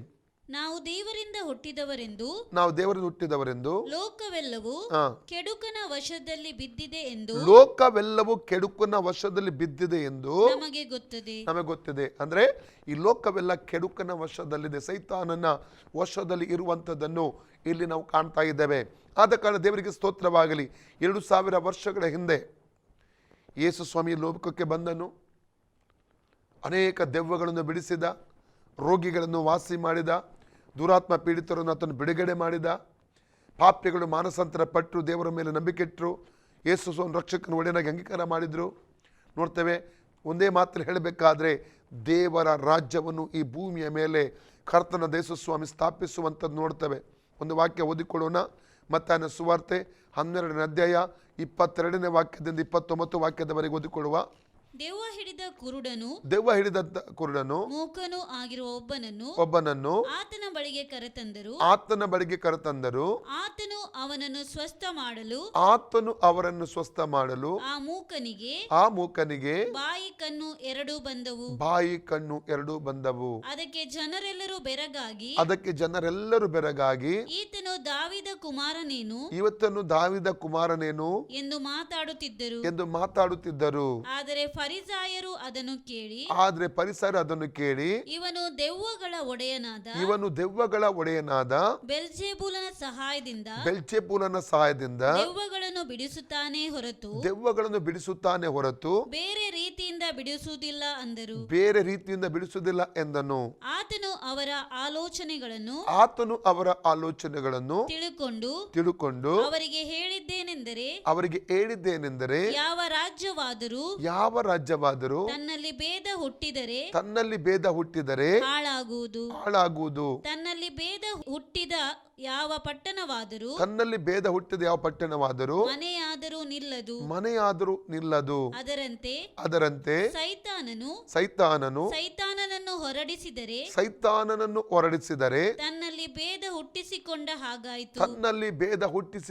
ಹಾಗಾಯಿತು. ಹಾಗಾದರೆ ಅವನ ರಾಜ್ಯ ಹೇಗೆ ಉಳಿದಿತು? ನಾನು ಬೆಲ್ಜೆಬೂಲನ ಬಲದಿಂದ ದೆವ್ವಗಳನ್ನು ಬಿಡಿಸುವುದಾದರೆ ನಿಮ್ಮವರು ಯಾರ ಬಲದಿಂದ ಬಿಡಿಸುತ್ತಾರೆ? ಆದ್ದರಿಂದ ಅವರೇ ನಿಮಗೆ ನ್ಯಾಯ ತೀರಿಸುವವರಾಗುವರು. ನಾನು ದೇವರ ಆತ್ಮನ ಬಲದಿಂದಲೇ, ಇದು ಇಂಪಾರ್ಟೆಂಟ್, ನಾನು ದೇವರ ಆತ್ಮನ ಬಲದಿಂದಲೇ ದೆವ್ವಗಳನ್ನು ಬಿಡಿಸುವುದಾದರೆ ದೇವರ ರಾಜ್ಯವು ನಿಮ್ಮ ಹತ್ತಿರಕ್ಕೆ ಬಂತಲ್ಲ. ಹಾಗಾದ್ರೆ 29 ವಾಕ್ಯಗಳು ಓದಿ. ಇದಲ್ಲದೆ ಒಬ್ಬನು ಮೊದಲು ಬಲಿಷ್ಠನನ್ನು ಕಟ್ಟಿ ಹಾಕದೆ ಆ ಬಲಿಷ್ಠನ ಮನೆಯನ್ನು ಹೊಕ್ಕು ಅವನ ಸೊತ್ತನ್ನು ಸುಲುಕೊಳ್ಳುವುದು ಹೇಗೆ? ಕಟ್ಟಿ ಹಾಕಿದ ಮೇಲೆ ಅವನ ಮನೆಯನ್ನು ಸುಲುಕೊಂಡನು. ಇಲ್ಲಿ ನೋಡ್ತಾ 28, 29 ವಾಕ್ಯ ತುಂಬಾ ಮೀನಿಂಗ್ಫುಲ್ ವಾಕ್ಯ. ಕುರುಡರು ಕಾಣ್ತಾ ಇದ್ದಾರೆ, ಕಿವುಡರು ನೋಡ್ತಾ ಇದ್ದಾರೆ. ದುರಾತ್ಮ ಕಟ್ಟಿದ ನಿಮಿತ್ತವಾಗಿ ಕುರುಡುತನ ಬಂದಿದೆ, ಕಿವುಡುತನ ಬಂದಿದೆ, ಮೂಗತನ ಬಂದಿದೆ. ಇವೆಲ್ಲವನ್ನು ಕಾಣ್ತಾ ಇದ್ದೇವೆ ನಾವು. ಅದೇ ಅವರಿಗೆಲ್ಲ ಬಿಡುಗಡೆ ಕೊಟ್ಟ. ರೊಟ್ಟೆ ಕೆಚ್ಚಿನಿಂದ ಇವನು ಬೆಲ್ಜೆಬೂಲನ ಸಹಾಯದಿಂದ, ದೆವ್ವಗಳ ಒಡೆಯನ ಸಹಾಯದಿಂದ ಬಿಡಿಸ್ತಾನೆಂಬುದಾಗಿ ಹೇಳ್ತಾ ಇದ್ದ. ಹಾಗೆ ಸ್ವಾಮಿ ಅವ್ರಿಗೆ ಸದುತ್ತರ ಕೊಡುವಂಥದ್ದು ನೋಡ್ತೇವೆ. ಅಂದರೆ ನಾನು ದೇವರ ಆತ್ಮನ ಬಲದಿಂದ ದೆವ್ವಗಳನ್ನು ಬಿಡಿಸುವುದಾದರೆ ದೇವರ ರಾಜ್ಯ ನಿಮ್ಮ ಮಧ್ಯೆ ಆಲ್ರೆಡಿ ಬಂತು ಅಂತ ಸ್ವಾಮಿ ಹೇಳ್ತಿದ್ದಾರೆ. 21 ವಾಕ್ಯ ಹೇಳ್ತದೆ, ಒಂದು ಮನೆ ನಾವು ಲೂಟಿ ಮಾಡಬೇಕು, ಅದನ್ನು ಮಾಡಬೇಕು, ಮೊದಲು ಬಲಿಷ್ಠನನ್ನು ಕಟ್ಟಿ ಹಾಕಬೇಕು. ಅದರ ಅರ್ಥ ಈ ಲೋಕದಲ್ಲಿ ಅವನು ಎಲ್ಲ ಕಡೆಗಳಲ್ಲಿ ಸೈತಾನ ತನ್ನ ಮನೆ ಮಾಡಿಕೊಂಡಿದ್ದಾನೆ. ಆದರೆ 2000 ವರ್ಷಗಳಿಂದ ಸ್ವಾಮಿ ಏನು ಮಾಡಿದ? ಈ ಲೋಕಕ್ಕೆ ಬಂದು ಅವನ ಮನೆಯನ್ನು ಆತನೇನು ಮಾಡಿದ? ಲೂಟಿ ಮಾಡ್ತಾ ಇದ್ದಾನೆ. ಅವನು ಸಂಪಾದಿಸಿದ್ದನ್ನು, ಸ್ವಾಧೀನಪಡಿಸಿಕೊಂಡಿದ್ದನ್ನು ತಿರುಗಿ ಯೇಸು ಸ್ವಾಮಿ ಏನು ಮಾಡ್ತಾ ಇದ್ದಾನೆ? ಸ್ವಾಧೀನಪಡಿಸುವಂಥದ್ದನ್ನು ಕಾಣ್ತಾ ಇದ್ದೇವೆ. ಹಾಗಾದರೆ ಯೇಸು ಸ್ವಾಮಿಯ ಶಿಲುಬೆ ಮರಣ ಹುಣರ್ಪೈಕೆ ಪುರಸ್ಸದ ಮೂಲಕವಾಗಿ ಈ ಭೂಮಿಯಲ್ಲಿ ದೇವರ ರಾಜ್ಯ ಸ್ಥಾಪಿತವಾಗಿದೆ. ಇವತ್ತು ರಕ್ಷಣೆ ಹೊಂದಿ ತಂದೆ ಮಗ ಪವಿತ್ರಾತ್ಮನ ಹೆಸರಿನಲ್ಲಿ ನೀರಲ್ಲಿ ಮುಳುಗಿ ಯಾರು ದೀಕ್ಷಿಸಿಕೊಳ್ತಾರೋ ಅವರು ದೇವರ ರಾಜ್ಯಕ್ಕೆ ಸೇರಿಸಲ್ಪಡ್ತಾರೆ, ಸಭೆ ಒಳಗಡೆ ಬರ್ತಾರೆ. ಕೊಲೊಸ್ಸೆ ಪತ್ರಿಕೆ 1:13 ವಾಕ್ಯ ಹೇಳ್ತದೆ, ತಂದೆಯಾದ ದೇವರು ನಮ್ಮನ್ನು ಅಂಧಕಾರದ ದೊರೆತಂದ ಬಿಡುಗಡೆ ಮಾಡಿ ಆತನ ಮಗನ ಯೇಸು ಕ್ರಿಸ್ತ ರಾಜ್ಯದೊಳಗೆ ಸೇರಿಸಿದ್ದಾನೆಂಬುದಾಗಿ ಅಲ್ಲಿ ನಾವು ಕಾಣ್ತಾ ಇದ್ದೇವೆ ಪ್ರಿಯರೇ. ಹಾಗಾದರೆ ನಾವು ಓದಿದ ವಾಕ್ಯಕ್ಕೆ ಬರುವ 11ನೇ ಅಧ್ಯಾಯ 15ನೇ ವಾಕ್ಯ, ಪ್ರಕಟಣೆ ಪುಸ್ತಕ ರೆವಲ್ಯೂಷನ್ 11:15ಗೆ ತಿರುಗಿ ಬರುವ. ಏಳನೆಯ ದೇವದೂತನು ತುತ್ತೂರಿಯನ್ನು ಊದಿದನು. ಆಗ ಪರಲೋಕದಲ್ಲಿ ಮಹಾಶಬ್ದಗಳುಂಟಾಗಿ ಲೋಕದ ರಾಜ್ಯಾಧಿಕಾರವು, ಯಾವುದ ರಾಜ್ಯಾಧಿಕಾರ ಪ್ರಿಯರೇ? ಲೋಕದ ರಾಜ್ಯ ಅಧಿಕಾರ, ಲೋಕದ ರಾಜ್ಯ ಅಧಿಕಾರವು ನಮ್ಮ ಕರ್ತನಿಗೂ ಆತನು ಅಭಿಷೇಕಿಸಿದವನಿಗೂ ಉಂಟಾಯಿತು. ನೋಡಿ, ಇಲ್ಲಿ ಲೋಕದ ರಾಜ್ಯಾಧಿಕಾರ ಸೈತಾನದಿಂದ ಯೇಸುವನ್ನು ಕಸಿದುಕೊಳ್ಳಿಕ್ಕೆ ಹೋಗುತ್ತಾನೆ ತಿರುಗಿ. ಯಾವಾಗ 1000 ವರ್ಷದ ಆಳ್ವಿಕೆಯಲ್ಲಿ ನಾವೇನು ಮಾಡ್ತೇವೆ? ಕ್ರಿಸ್ತನೊಂದಿಗೆ ಸೇರಿ ಈ ಭೂಮಿಯಲ್ಲಿ ನಾವು ಆಡಳಿತ ಮಾಡಲಿಕ್ಕೆ ಹೋಗ್ತಾ ಇದ್ದೇವೆ. ಶುಭ ವರ್ತಮಾನವಾಗಿ ದೇವರು ತನ್ನ ದಾಸರುಗಳ ಮೂಲಕ ಹೇಳಲ್ಪಟ್ಟಂಥ ಒಂದೊಂದು ಮಾತುಗಳು ಅದು ನೆರವೇರಲಿಕ್ಕೆ ಹೋಗುತ್ತದೆ ಪ್ರಿಯರೇ. ಹಲ್ಲೆಲೂಯಾ. ಇದರ ವಾಕ್ಯ ಒಂದೊಂದಾಗಿ ಚುಕ್ಕೆ ಕೊಮ ಸಮೇತವಾಗಿ ನೆರವೇರುವಂಥದ್ದನ್ನು ನಾವಿಲ್ಲಿ ಕಾಣ್ತಾ ಇದ್ದೇವೆ ಪ್ರಿಯರೇ. ಹಲ್ಲೆಲೂಯಾ. ಹಾಗಾದ್ರೆ ತಾನು ಅಭಿಷೇಕಿಸಿದ ಲೋಕದ ರಾಜ್ಯಾಧಿಕಾರವು ನಮ್ಮ ಕರ್ತನಿಗೂ ಆತನು ಅಭಿಷೇಕಿಸಿದವನು ಯಾರು? ಕರ್ತನು ಯಾರು? ತಂದೆ ಆದ ದೇವರು. ಆತನ ಅಭಿಷೇಕಿಸಿದವನು ಯಾರು? ಕರ್ತನ ದೇಶ ಸ್ವಾಮಿ. ಒಂದು ವಾಕ್ಯ ಓದಿ, ಲೂಕ 9:18 ವಾಕ್ಯದಿಂದಲೇ ಓದಿ. ಅದು ಒಂದಾನೊಂದು ದಿವಸ ಆತನು ಏಕಾಂತವಾಗಿ ಪ್ರಾರ್ಥನೆ ಮಾಡುತ್ತಿರುವಾಗ ಆತನ ಶಿಷ್ಯರು ಆತನ ಸಂಗಡ ಇದ್ದರು.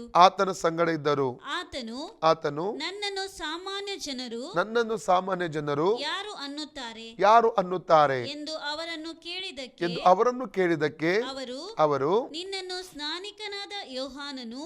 ಸ್ನಾನಿಕನಾದ ಯೋಹಾನನು ಅನ್ನುತ್ತಾರೆ. ಕೆಲವರು ಎಲಿಯನು ಅನ್ನುತ್ತಾರೆ. ಇನ್ನು ಕೆಲವರು ಪೂರ್ವದ ಪ್ರವಾದಿಗಳಲ್ಲಿ ಯಾವನೋ ಒಬ್ಬನು ಎದ್ದಿದ್ದಾನೆ ಅನ್ನುತ್ತಾರೆ ಎಂದು ಹೇಳಿದರು. ಆತನು ಅವರನ್ನು ಆದರೆ ನೀವು ನನ್ನನ್ನು ಯಾರಂತೀರಿ ಎಂದು ಕೇಳಲಾಗಿ ಪೇತ್ರನು ನೀನು ದೇವರಿಂದ ಬರಬೇಕಾಗಿರುವ ಕ್ರಿಸ್ತನು ಎಂದು ಉತ್ತರ ಕೊಟ್ಟನು. ಇದನ್ನು ನಾವು ಮತ್ತೆ 16-13 ವಾಕ್ಯದಿಂದಲೂ ಕೂಡ ನಾವು ಓದುತ್ತೇವೆ ಪ್ರಿಯರೇ. ಕ್ರಿಸ್ತನು ಎಂದರೆ ಅಭಿಷಿಕ್ತನು.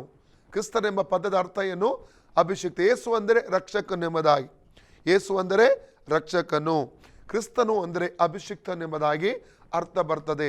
ತಂದೆಯಾದ ದೇವರು ಅಭಿಷೇಕಿಸಿ ಕಳುಹಿಸಲ್ಪಟ್ಟವನೆಂಬುದಾಗಿ ನಾವಿಲ್ಲಿ ಕಾಣ್ತೇವೆ. ಪುನಃ ನಾವು ಪ್ರಕಟಣೆ ಪುಸ್ತಕ 11ನೇ ಅಧ್ಯಾಯದ 15ನೇ ವಾಕ್ಯಕ್ಕೆ ತಿರುಗಿ ಬರುವ, ಲೋಕದ ರಾಜ್ಯಾಧಿಕಾರ ಯಾರಿಗಾಯಿತು? ನಮ್ಮ ಕರ್ತನಿಗೂ ಆತನು ಅಭಿಷೇಕಿಸಿದವನಿಗೂ ಉಂಟಾಯಿತು. ಎಲ್ಲಿಂದ? ಯಾರು ಹೇಳ್ತಾ ಇದ್ದಾರೆ? ಪರಲೋಕದಿಂದ ಶಬ್ದಗಳು ಉಂಟಾಗ್ತಾ ಇದೆ. ಯಾವಾಗ? 7ನೇ ತುತ್ತೂರಿ ಊದಲ್ಪಡುವ ಸಂದರ್ಭದಲ್ಲಿ. ಅಂದರೆ ನಾವು ಪ್ರಕಟಣೆ ಪುಸ್ತಕ 10ನೇ ಅಧ್ಯಾಯದ 7ನೇ ವಾಕ್ಯದಲ್ಲಿ ಹೇಳಲ್ಪಟ್ಟಂತೆ ತನ್ನ ಪ್ರವಾದಿಗಳಿಗೆ ಶುಭ ಸಂದೇಶವಾಗಿ ಏನೆಲ್ಲ ದೇವರು ಮುಂಚಿತವಾಗಿ ತಿಳಿಸಿದಾನೋ ಅದು ನೆರವೇರಲಿಕ್ಕೆ ಹೋಗುತ್ತವಂತ ಸಮಯ ಅದು. Praise God. ಓಕೆ, ಮುಂದೆ ಓದಿ. ಆತನು ಯುಗಯುಗಾಂತರಗಳಲ್ಲಿಯೂ, ಎರಡನೇದಾಗಿ ಯುಗಯುಗಾಂತರಗಳು, ಒಂದನೇದಾಗಿ ಏನಾಗ್ತಾ ಉಂಟು? ಲೋಕದ ರಾಜ್ಯಾಧಿಕಾರವು ಕರ್ತನಿಗೂ ಆತನು ಅಭಿಷೇಕಿಸಿದಂಥ ಅಭಿಷಿಕ್ತನಿಗೂ ಉಂಟಾಗ್ತಾ ಇದೆ. ಎರಡನೇದಾಗಿ ಅದು ಆಲ್ರೆಡಿ ಆಗಲಿಲ್ಲ, ಇವತ್ತಿಗೂ ಕೂಡ ಕಾರ್ಯ ಪ್ರೋಸೆಸ್ ಅಲ್ಲಿದೆ. ದೇವರಾಜ್ಯಕ್ಕೆ ಅನೇಕರು ಮಾನಸಾಂತರ ಪಟ್ಟು ರಕ್ಷಣೆ ಹೊಂದಂಥ ದೇವಜನರು ದೇವರಾಜ್ಯಕ್ಕೆ ಸೇರಿಸಲ್ಪಡ್ತಾ ಇದ್ದಾರೆ. ಸೈತಾನ್ ರಾಜ್ಯ ಕಡಿಮೆ ಆಗುತ್ತಾ ಕೆಡಲ್ಪಡ್ತಾ ಹೋಗ್ತಾ ಇರುವುದನ್ನು ಈ ಲೋಕದಲ್ಲಿ ನಾವು ಕಾಣ್ತಾ ಇದ್ದೇವೆ. ದುರಾತ್ಮನ ಬಂಧನಗಳಿಂದ ಮಂತ್ರವಾದ ಬಂಧನ ಜನರು ಬಿಡುಗಡೆ ಹೊಂದ್ತಾ ಇದ್ದಾರೆ.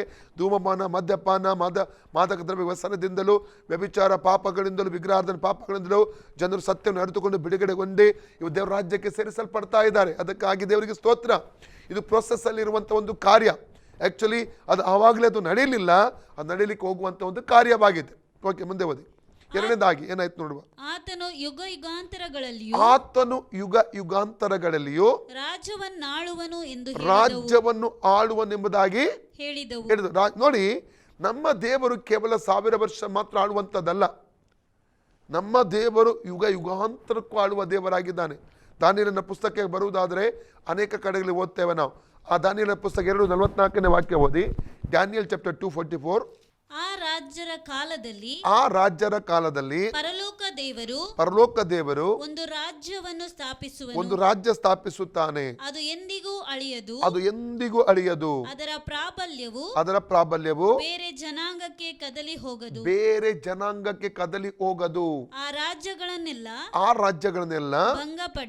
ಭಂಗಪಡಿಸಿ ನಿರ್ನಾಮ ಮಾಡಿ ಶಾಶ್ವತವಾಗಿ ನಿಲ್ಲುವುದು. ದಾನಿಯೇಲ 4:34 ಕೂಡ ಓದಿ. ಡ್ಯಾನಿಯಲ್ 4:34. ಆ ಕಾಲವು ಕಳೆದ ಮೇಲೆ ನೆಬೂಕದ್ನೆಚ್ಚರನಾದ ನಾನು ಆಕಾಶದ ಕಡೆಗೆ ಕಣ್ಣೆತ್ತಲು ನನ್ನ ಬುದ್ಧಿಯು ಪುನಃ ನನ್ನ ಸ್ವಾಧೀನವಾಯಿತು. ಆಗ ನಾನು ಪರಾತ್ಪರನನ್ನು ಕೊಂಡಾಡಿ ಸದಾ ಜೀವಿಸುವಾತನಿಗೆ ಸ್ತುತಿ ಸ್ತೋತ್ರಗಳನ್ನು ಸಲ್ಲಿಸಿದೆನು. ಆತನ ಆಳಿಕೆಯು ಶಾಶ್ವತ. ಆತನ ರಾಜ್ಯವು ತಲತಲಾಂತರಕ್ಕೂ ನಿಲ್ಲುವುದು. ದಾನಿಯೇಲ 6:26 ಓದಿ. ಡ್ಯಾನಿಯಲ್ 6:26. ನಾನಾಳುವ ರಾಜ್ಯದವರೆಲ್ಲರೂ ದಾನಿಯೇಲನ ದೇವರಿಗೆ ಭಯಭಕ್ತಿಯಿಂದ ನಡೆದುಕೊಳ್ಳಬೇಕೆಂದು ಆಜ್ಞಾಪಿಸುತ್ತೇನೆ. ಆತನೇ ಜೀವ ಸ್ವರೂಪನಾದ ಸನಾತನ ದೇವರು. ಆತನ ರಾಜ್ಯವು ಎಂದಿಗೂ ಅಳಿಯದು. ಆತನ ಆಳಿಕೆಯು ಶಾಶ್ವತವಾಗಿರುವುದು. ಡ್ಯಾನಿಯಲ್ 7:14 ಓದಿ. ಡ್ಯಾನಿಯಲ್ 7:14. ಸಕಲ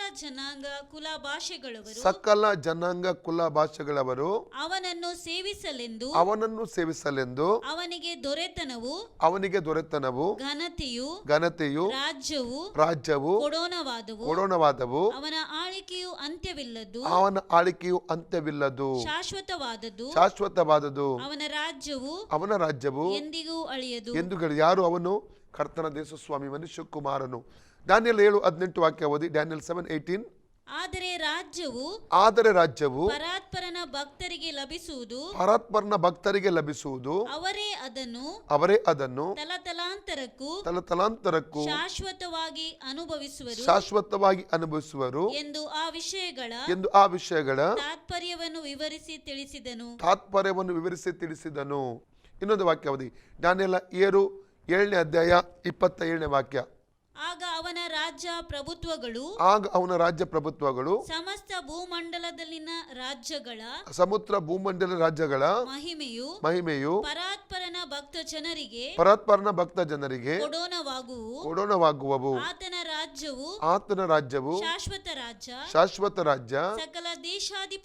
ಸಕಲ ದೇಶಾಧಿಪತಿಗಳು ಆತನಿಗೆ ಅಧೀನರಾಗಿ ಸೇವೆ ಮಾಡುವರು ಎಂದು ಹೇಳಿದನು. ಲೂಕ 1:33. ಲೂಕ 1:33. ಆತನು ಯಾಕೋಬನ ವಂಶವನ್ನು ಸದಾಕಾಲ ಆಳುವನು. ಆತನ ರಾಜ್ಯಕ್ಕೆ ಅಂತ್ಯವೇ ಇಲ್ಲ ಎಂದು ಹೇಳಿದನು. ಹಾಗಾದ್ರೆ ಇಲ್ಲಿ ನೋಡ್ತೇವೆ, ನಮ್ಮ ದೇವರು ಯುಗಾಂತರಕ್ಕೂ ಆಳುವಂತ ದೇವರಾಗಿದ್ದಾನೆ. ಓಕೆ, ಮುಂದೆ ಓದಿ. ಪ್ರಕಟಣೆ 11 ಕಂಟಿನ್ಯೂ. ತರುವಾಯ ದೇವರ ಸಮಕ್ಷಮದಲ್ಲಿ ಮೂರನೇದಾಗಿ ತಮ್ಮ ತಮ್ಮ ಸಿಂಹಾಸನಗಳ ಮೇಲೆ ಕೂತಿರುವ 24 ಮಂದಿ ಹಿರಿಯರು ಆತನಿಗೆ ಅಡ್ಡ ಬಿದ್ದು ಅವರು ಆರಾಧನೆ ಮಾಡುವುದು ಮಾತ್ರವಲ್ಲ, ಕೆಲವೊಂದು ವಿಷಯಗಳನ್ನ ಹೇಳ್ತಾ ಇದ್ದಾರೆ ಪ್ರಾರ್ಥಿಸುವಾಗ. ಅದನ್ನು ಕೂಡ ನೋಡು ನಾವು. ಏನ್ ಮಾಡ್ತಾರೆ? ಕರ್ತನೆ ಸರ್ವಶಕ್ತನಾದ ದೇವರೇ ಸದಾ ಇರುವಾತನೇ ನೀನು ನಿನ್ನ ಮಹಾ ಅಧಿಕಾರವನ್ನು ವಹಿಸಿಕೊಂಡು ಆಳಿದ್ದರಿಂದ ನಿನಗೆ ಕೃತಜ್ಞತಾ ಸ್ತುತಿಗಳನ್ನು ಸಲ್ಲಿಸುತ್ತೇವೆ. ಜನಾಂಗಗಳು ಕೋಪಿಸಿಕೊಂಡವು. ನಿನ್ನ ಕೋಪವು ಪ್ರಕಟವಾಯಿತು. ಜನಾಂಗಗಳು ಏನಾಯ್ತು? ಕೋಪಿಸಿಕೊಂಡವು. ಆದರೆ ದೇವರ ಕೋಪ ಏನಾಯ್ತು? ಯಾವಾಗ ದೇವರ ಕೋಪ ಪ್ರಕಟ ಆಯಿತು? 7 ವರ್ಷಗಳ ಸಂಕಟ ಕಾಲದಲ್ಲಿ, 7 ವರ್ಷಗಳ ಉಪದ್ರವ ಕಾಲದಲ್ಲಿ. ಅದನ್ನು 24 ಮಂದಿ ಹಿರಿಯರು ದೇವನ ಆರಾಧನೆ ಮಾಡುತ್ತಾ ಅದನ್ನು ಅವ್ರು ಹೇಳ್ತಾ ಇರುವಂಥದ್ದನ್ನು ಕಾಣ್ತಾ ಇದ್ದೇವೆ. ಈಗ ದೇವರ ಯಾವ ಸಮಯವಾಗಿತ್ತು? ಈ 24 ಮಂದಿ ಹಿರಿಯರು ದೇವರನ್ನು ಅಡ್ಡ ಬಿದ್ದು ಆರಾಧಿಸಿ ಈ ಮಾತನ್ನು ಹೇಳುವಂಥ ಸಮಯದ ಯಾವ ಸಮಯ ಅದು? ಉಪದ್ರವದ ಸಮಯ. ಲೋಕದಲ್ಲಿ ಕಷ್ಟ, ಸಂಕಟ, ದುಃಖ, ನೋವು, ವೇದನೆ ಒಂದು ಸಮಯವಾಗಿದೆ ಪ್ರಿಯರೇ. ಒಂದು ರೀತಿಯಲ್ಲಿ ಪ್ರಸವ ವೇದನೆ ಸಮಯವಾಗಿದೆ ಅದು. ಅವ್ರು ಹೇಳ್ತಾರೆ ಜನಾಂಗಗಳು ಕೋಪಿಸಿಕೊಂಡವು. ಆದರೆ ನಿನ್ನ ಕೋಪವು ಪ್ರಕಟವಾಯಿತು. ಜನಾಂಗಗಳ ಕೋಪದಿಂದ ಏನಾಗ್ತಾ ಇದೆ? ಏನು ನಡೆಯಲ್ಲ. ಜನ ಕೋಪಿಸಿಕೊಂಡ ನಿಮಿತ್ತ ಏನು, ಆ ದೇವರ ಕೋಪ ಪ್ರಕಟವಾದರೆ ಭೂಮಿಯೇ ಇಲ್ಲದೆ ಹೋಗುವಂಥದ್ದನ್ನು ಇಲ್ಲಿ ಕಾಣ್ತಾ ಇದ್ದೇವೆ. ಭೂಮಿಯ ಹಾಳು ಆಗುವಂಥದ್ದನ್ನು, ಬರಿದಾಗುವಂಥದ್ದನ್ನು ಇಲ್ಲಿ ನಾವು ಕಾಣ್ತಾ ಇದ್ದೇವೆ ಪ್ರಿಯರೇ. ಅದೇ ಶುಭ ವರ್ತಮಾನವಾಗಿ ದೇವರು ಏನೆಲ್ಲ ದಾಸರಿಗೆ ಹೇಳಿದನು ಅದೆಲ್ಲವೂ ನೆರವೇರುವಂಥ ಸಮಯ ಪ್ರಿಯರೇ. ಓಕೆ, ಮುಂದೆ ಓದಿ. 4ನೇದಾಗಿ ಸತ್ತವರು ತೀರ್ಪು ಹೊಂದುವ ಸಮಯ ಬಂದಿದೆ. ಸತ್ತವರು 4ನೇದಾಗಿ ಅವರು ಹೇಳುವ ಅಲ್ಲಿ ನಾವು ನೋಡ್ತೇವೆ. ಸತ್ತವ ಅಂದರೆ ಈ ಒಂದು 7ನೇ ತುತ್ತೂರಿ ಊದಲ್ಪಡುವ ಸಂದರ್ಭವಂತ ಸಂಗತಿ, ಸತ್ತವರು ತೀರ್ಪು ಹೊಂದುವಂಥ ಒಂದು ಸಮಯ ಬಂದಿದೆ. ಅರ್ಥ ಪ್ರಕಟಣೆ ಪುಸ್ತಕ 6ನೇ ಅಧ್ಯಾಯದ 9ರಿಂದ 11ನೇ ವಾಕ್ಯದಲ್ಲಿ ಈ ಒಂದು 5ನೇ ಮುದ್ರೆ ಹೊಡೆಯುವಂಥ ಸಂದರ್ಭದಲ್ಲಿ ಒಂದು ಗುಂಪು ದೇವಭಕ್ತರು ರಕ್ತ ಸಾಕ್ಷಿಗಳಾಗಿ ಸಾಯ್ತಾರೆ. ಅವರು ತಾವು ಮುಯ್ಯಿ ತೀರಿಸುವ ಒಂದು ವಿಷಯಕ್ಕಾಗಿ ಅವರು ಪ್ರಾರ್ಥನೆ ಮಾಡ್ತಾ ಇದ್ದಾರೆ. ದೇವರು ಸ್ವಲ್ಪ ಸಮಯ ಅವರು ವಿಶ್ರಮಿಸಬೇಕು ಎಂಬುದಾಗಿ ದೇವರಿಗೆ ಆಲೋಚನೆ ಕೊಡ್ತಾ ಇದ್ದಾನೆ. ಆದರೆ ಪ್ರಕಟಣೆ ಪುಸ್ತಕ ಅದನ್ನು ಓದಿಕೊಡುವ ನಾವು. ಪ್ರಕಟಣೆ 6:9ರಿಂದ 11.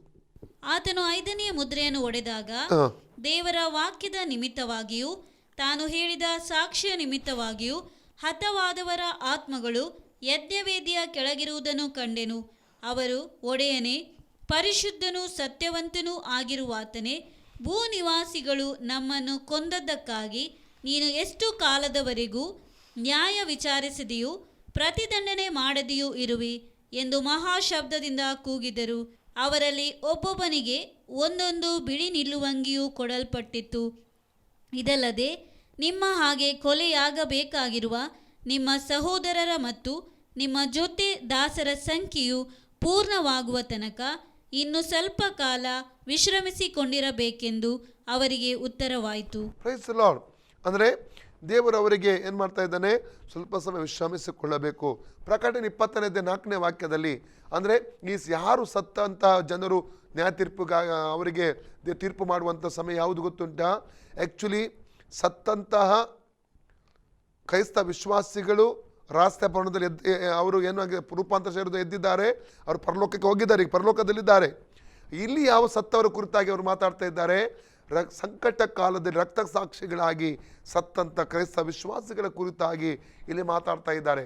ಇವರು ಸಂಕಟ ಕಾಲದ ಕೊನೆಯ ಸಮಯದಲ್ಲಿ 1000 ವರ್ಷವು ಆರಂಭಕ್ಕೆ ಮುಂಚೆ ಯೇಸುವಿನ ಬಹಿರಂಗ ಬರೋಣ 2ನೇ ಬರೋಣದ ಒಂದು ಆರಂಭದಲ್ಲಿ ಇವರು ಎದ್ದು ಬರ್ತಾರೆ. ರಕ್ತ ಸಾಕ್ಷಿಗಳಾಗಿ ಸಂಕಟ ಕಾಲದ ರಕ್ತ ಸಾಕ್ಷಿ ಸತ್ತಂಥ ದೇವ ಜನರು ಎದ್ದು ಬರುವುದು ನೋಡ್ತೇವೆ. ಪ್ರಕಟಣೆ 20:4ನೇ ವಾಕ್ಯ ಓದಿಕೊಳ್ಳೋಣ. ತರುವಾಯ ಸಿಂಹಾಸನಗಳನ್ನು ಕಂಡೆನು, ಅವುಗಳ ಮೇಲೆ ಜನರು ಕೂತಿದ್ದರು. ನ್ಯಾಯ ತೀರಿಸುವ ಅಧಿಕಾರವು ಅವರಿಗೆ ಕೊಡಲ್ಪಟ್ಟಿತ್ತು. ಇದಲ್ಲದೆ ಯೇಸುವಿನ ವಿಷಯವಾದ ಸಾಕ್ಷ್ಯ ನಿಮಿತ್ತವಾಗಿಯೂ ದೇವರ ವಾಕ್ಯದ ನಿಮಿತ್ತವಾಗಿಯೂ ತಲೆ ಹೊಯ್ಯಿಸಿಕೊಂಡವರ ಆತ್ಮಗಳನ್ನು ಮೃಗಕ್ಕೂ ಅದರ ವಿಗ್ರಹಕ್ಕೂ ನಮಸ್ಕರಿಸದೆ ತಮ್ಮ ಹಣೆಯ ಮೇಲೆ ಮತ್ತು ಕೈಯ ಮೇಲೆ ಗುರುತು ಹಾಕಿಸಿಕೊಳ್ಳದೆ ಇರುವವರನ್ನು ಕಂಡೆನು. ಅವರು ಜೀವಿತರಾಗಿ ಎದ್ದು 1000 ವರ್ಷ ಕ್ರಿಸ್ತನೊಂದಿಗೆ ಆಳಿದರು. ಅವರು ಜೀವಿತರಾಗಿ ಎದ್ದು 1000 ವರ್ಷ ಕ್ರಿಸ್ತನೊಂದಿಗೆ ಆಳುವುದನ್ನು ಅಲ್ಲಿ ಕಾಣ್ತೇವೆ. ಓಕೆ, ಪ್ರಕಟಣೆ 11ಕ್ಕೆ ತಿರುಗಿ ಬನ್ನಿ. ನೀನು ನಿನ್ನ ದಾಸರಾದ ಪ್ರವಾದಿಗಳಿಗೂ ದೇವಜನರಿಗೂ ನಿನ್ನ ನಾಮಕ್ಕೆ ಭಯಪಡುವ ದೊಡ್ಡವರಿಗೂ ಚಿಕ್ಕವರಿಗೂ ಪ್ರತಿಫಲ ಕೊಟ್ಟು ಲೋಕನಾಶಕರನ್ನು ನಾಶ ಮಾಡುವಿ. ಅಂದರೆ ದೇವರಿಗೆ ಭಯಪಡುವವರಿಗೆ, ದೇವರ ಮಕ್ಕಳಿಗೆ ಪ್ರತಿಫಲ ಒಂದು ಬದಿಯಲ್ಲಿ, ಇನ್ನೊಂದು ಬದಿ ಲೋಕನಾಶಕರು ದೇವರು ಏನು ಮಾಡ್ತಾ ಇದ್ದಾನಂತೆ? ನಾಶ ಮಾಡ್ತಾ ಇದ್ದಾನೆ. ಅದರ ಅರ್ಥ 7ನೇ ತುತ್ತೂರಿಯ ನಂತರ ಬಹು ದೊಡ್ಡ ಸಂಹಾರ, ದೊಡ್ಡ ನಾಶನವಾಗಲಿಕ್ಕೆ ಉಂಟು. ಅಂದರೆ ಇನ್ನೂ 7 ಉಪದ್ರವಗಳು ಉಂಟು. ಯಾವುದದು? 7 ವಿಧವಾದ ಪಾತ್ರೆಗಳು. ಈ ಪಾತ್ರೆಗಳು ಭೂಮಿಗೆ ಒಯ್ಯಲ್ಪಡುವ ಸಂದರ್ಭದಲ್ಲಿ ನಡೆಯಬೇಕಾದ ಉಪದ್ರವಗಳು. ಲೋಕನಾಶಕರನ್ನು ಇವರು ಏನು ಮಾಡ್ತಾನಂತೆ? ನಾಶ ಮಾಡ್ತಾನೆಂಬುದಾಗಿ 24 ಮಂದಿ ಹಿರಿಯರು ಅಲ್ಲಿ ಹೇಳುವಂಥದ್ದನ್ನು ಕಾಣ್ತೇವೆ ಪ್ರಿಯರೇ. ಮಾತ್ರವಲ್ಲ, ನಾವು ಮುಂದೆ ತಿರುಗಿ ನಾವು ಬರುವ ಪ್ರಕಟಣೆ ಪುಸ್ತಕ 10ನೇ ಅಧ್ಯಾಯದ 7ನೇ ವಾಕ್ಯಕ್ಕೆ ನಾವು ತಿರುಗಿ ಬರುವ. ಯುಗ ಯುಗಾಂತರಗಳಲ್ಲಿ ಜೀವಿಸುವಾತನ ಮೇಲೆ ಆಣೆ ಇಟ್ಟು ಇನ್ನು ಸಾವಕಾಶ ಇರುವುದಿಲ್ಲ. ಏಳನೆಯ ದೇವದೂತನು ಶಬ್ದ ಮಾಡುವ ದಿನಗಳಲ್ಲಿ ಅಂದರೆ ಅವನು ತುತ್ತೂರಿಯನ್ನು ಊದುವುದಕ್ಕಿರುವ ಸಮಯದಲ್ಲಿ ದೇವರು ಇದುವರೆಗೆ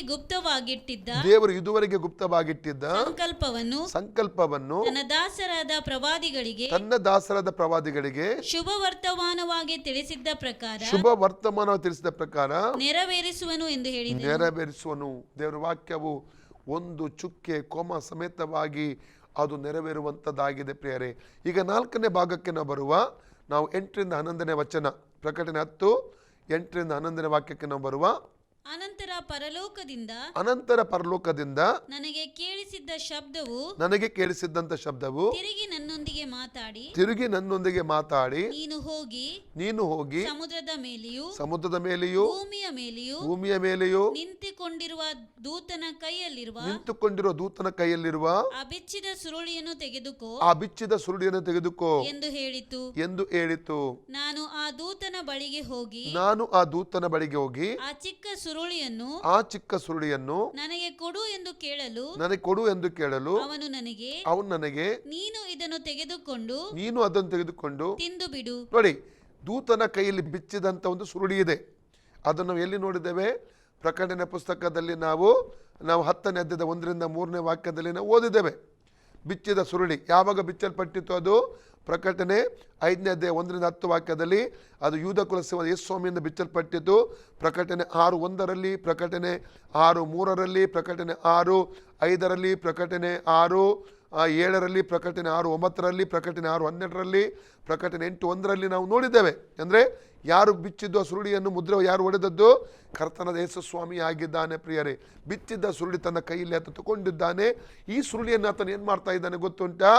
ಆತನು ಅಪೊಸ್ತಲ ಯೋಹನ್ನನು ಅದನ್ನು ತಾನು ತಗೊಳ್ಳುವಂಥದ್ದನ್ನು ನಾವು ಅಲ್ಲಿ ಕಾಣ್ತಾ ಇದ್ದೇವೆ ಪ್ರಿಯರೇ. ಯಾಕೆ ಆತನು ತಗೊಳ್ತಾ ಇದ್ದಾನೆ ಪ್ರಿಯರೇ? ಅದನ್ನು ತಿಂದು ಬಿಡುವುದಾಗಿ ದೇವರು ಅವರಿಗೆ ದೂತನು ಆಜ್ಞಾಪನೆ ಮಾಡ್ತಾ ಇದ್ದಾನೆ. ನೋಡಿ, ಮುಂದೆ ಓದಿ. ತಿರುಗಿ ಬನ್ನಿ, ಅಲ್ಲೇ 8ನೇ ವಾಕ್ಯ. ಅನಂತರ ಪರಲೋಕದಿಂದ ನನಗೆ ಕೇಳಿಸಿದ ಶಬ್ದವು ತಿರುಗಿ ನನ್ನೊಂದಿಗೆ ಮಾತಾಡಿ, ನೀನು ಹೋಗಿ ಸಮುದ್ರದ ಮೇಲೆಯೂ ಭೂಮಿಯ ಮೇಲೆಯೂ ನಿಂತುಕೊಂಡಿರುವ ದೂತನ ಕೈಯಲ್ಲಿರುವ ಆ ಬಿಚ್ಚಿದ ಸುರುಳಿಯನ್ನು ತೆಗೆದುಕೋ ಎಂದು ಹೇಳಿತು. ನಾನು ಆ ದೂತನ ಬಳಿಗೆ ಹೋಗಿ ಆ ಚಿಕ್ಕ ಸುರುಳಿಯನ್ನು ನನಗೆ ಕೊಡು ಎಂದು ಕೇಳಲು ಅವನು ನನಗೆ, ನೀನು ಇದನ್ನು ತೆಗೆದುಕೊಂಡು ತಿಂದು ಬಿಡು. ಇದು ನಿನ್ನ ಹೊಟ್ಟೆಯನ್ನು ಕಹಿಯಾಗುವಂತೆ ಮಾಡುತ್ತದೆ. ಆದರೆ ನಿನ್ನ ಬಾಯಲ್ಲಿ ಜೇನಿನಂತೆ ಸಿಹಿಯಾಗಿರುವುದು ಎಂದು ಸಿಹಿಯಾಗಿರುವುದು. ಅರ್ಥ ಏನಂದ್ರೆ, ಎಜೆಕಿಯೇಲ್ ಪುಸ್ತಕ 3ನೇ ಅಧ್ಯಾಯ 1ರಿಂದ 3 ವಾಕ್ಯ ಓದುವ. Book of Ezekiel chapter 3 verses 1-3. ಆತನು ನನಗೆ ನರಪುತ್ರನೇ, ನಿನಗೆ ಸಿಕ್ಕಿದ ಈ ಸುರುಳಿಯನ್ನು ತಿನ್ನು. ಇದರಲ್ಲಿರುವ ಸಂಗತಿಗಳನ್ನು ಇಸ್ರಾಯೇಲ್ ವಂಶದವರಿಗೆ ಸಾರು. ನಡೆ ಎಂದು ಅಪ್ಪಣೆ ಕೊಟ್ಟನು. ನಾನು ಬಾಯಿ ತೆರೆಯಲು ಆತನು ಆ ಸುರುಳಿಯನ್ನು ನನಗೆ ತಿನ್ನಿಸಿದನು. ಆಗ ಆತನು ನನಗೆ, ನರಪುತ್ರನೇ, ನಾನು ಕೊಡುವ ಈ ಸುರುಳಿಯನ್ನು ತಿಂದು ಹೊಟ್ಟೆ ತುಂಬಿಸಿಕೋ ಎಂದು ಹೇಳಲು ಅದನ್ನು ತಿಂದು ಬಿಟ್ಟೆನು. ಅದು ನನ್ನ ಬಾಯಿಯಲ್ಲಿ ಜೇನಿನಂತೆ ಸಿಹಿಯಾಗಿತ್ತು. Praise God. 119 ಕೀರ್ತನೆ 103ನೇ ವಾಕ್ಯ ಓದಿ. ನಿನ್ನ ನುಡಿಗಳು ನನ್ನ ನಾಲಿಗೆಗೆ ಎಷ್ಟೋ ರುಚಿಕರವಾಗಿವೆ, ಅವು ನನ್ನ ಬಾಯಿಗೆ ಜೇನುತುಪ್ಪಕ್ಕಿಂತಲೂ ಸಿಹಿಯಾಗಿವೆ. ಕೀರ್ತನೆ 19:10ರಲ್ಲಿ ಕೂಡ ಇದೇ ವಾಕ್ಯವನ್ನು ಅಲ್ಲಿ ಕಾಣ್ತೇವೆ. ಸಮಯ ಇಲ್ಲದ ನಿಮಿತ್ತ ಎಲ್ಲ ವಾಕ್ಯ ನಾನು ಹೇಳಿಕ್ಕೆ ಹೋಗುವುದಿಲ್ಲ ಪ್ರಿಯರೇ. ಹಾಗಾದರೆ ಇದು ವಾಕ್ಯವನ್ನು ಸಾರುವಂಥ ಸಂದರ್ಭದಲ್ಲಿ ಕೇಳುವಂಥ ವ್ಯಕ್ತಿಗಳಿಗೆ ಏನಾಗ್ತದೆ? ಅದು ಸಂತೋಷವಾಗುತ್ತದೆ, ಜೇನೇನಾಗಿ ಸಿಹಿಯಾಗಿರುತ್ತದೆ. ಆದರೆ ಅವರ ವಿಷಯಗಳು ಪ್ರಕಟವಾಗುವಾಗ ಏನಾಗ್ತದೆ? ಅವರಲ್ಲಿ ಕಹಿಯಾದ ಅನುಭವ ಉಂಟು ಮಾಡುವಂಥದ್ದಾಗಿದೆ ಎಂಬುದಾಗಿ ಚೆನ್ನಾಗಿ ನಾನು ಅರ್ಥ ಮಾಡಿಕೊಳ್ತೇವೆ. ಯಾವಾಗ ವಾಕ್ಯ ಕೇಳುವ ಕಹಿಯಾದ ಅನುಭವವನ್ನು ಕೆಲವು ಉಂಟು ಮಾಡ್ತದೋ ಅವಾಗ ಏನಾಗ್ತದೆ? ಈ ದೇವ ಸೇವಕರ ವಿರೋಧವಾಗಿ, ಪ್ರವಾದಿಗಳಿಗೆ ವಿರೋಧವಾಗಿ ಎದ್ದು ಅವರವರಿಗೆ ತೊಂದರೆ ಮಾಡ್ತಾರೆ, ಹಾನಿ ಮಾಡ್ತಾರೆ. ಪ್ರವಾದಿಯ ಒಂದು ಕೆಲಸ, ಜವಾಬ್ದಾರಿಯನ್ನು ಜನರಿಗೆ ಸುವಾರ್ತೆ ಹೇಳಲೇಬೇಕು, ವಾಕ್ಯವನ್ನು ಹೇಳಲೇಬೇಕು. ಹೇಳದಿದ್ದರೆ ಅವರಿಗೆ ಏನಾಗ್ತದೆ, ತೊಂದರೆ ಉಂಟಾಗ್ತದೆ. ದೇವರಿಂದ ಕೊಡಲ್ಪಟ್ಟ ಜವಾಬ್ದಾರಿಯನ್ನು ಅವ್ರು ನೆರವೇರಿಸಲೇಬೇಕು. ಇರುವಂಥ ಸತ್ಯವಾದದ ವಿಷಯಗಳನ್ನು ಇರುವಾಗ ಹೇಳಬೇಕು. ಈವನ್ ಜೆರೆಮೀಯನು ಎಷ್ಟೋ ಸಲ ಸೆರೆಮನೆಗೆ ಹೋಗುವಂಥದ್ದನ್ನು ಕಂಡಿದ್ದೇವೆ ನಾವು. ಸೆರೆಮನೆಗೆ ಹಾಕಿದ ಯಾಕೆ?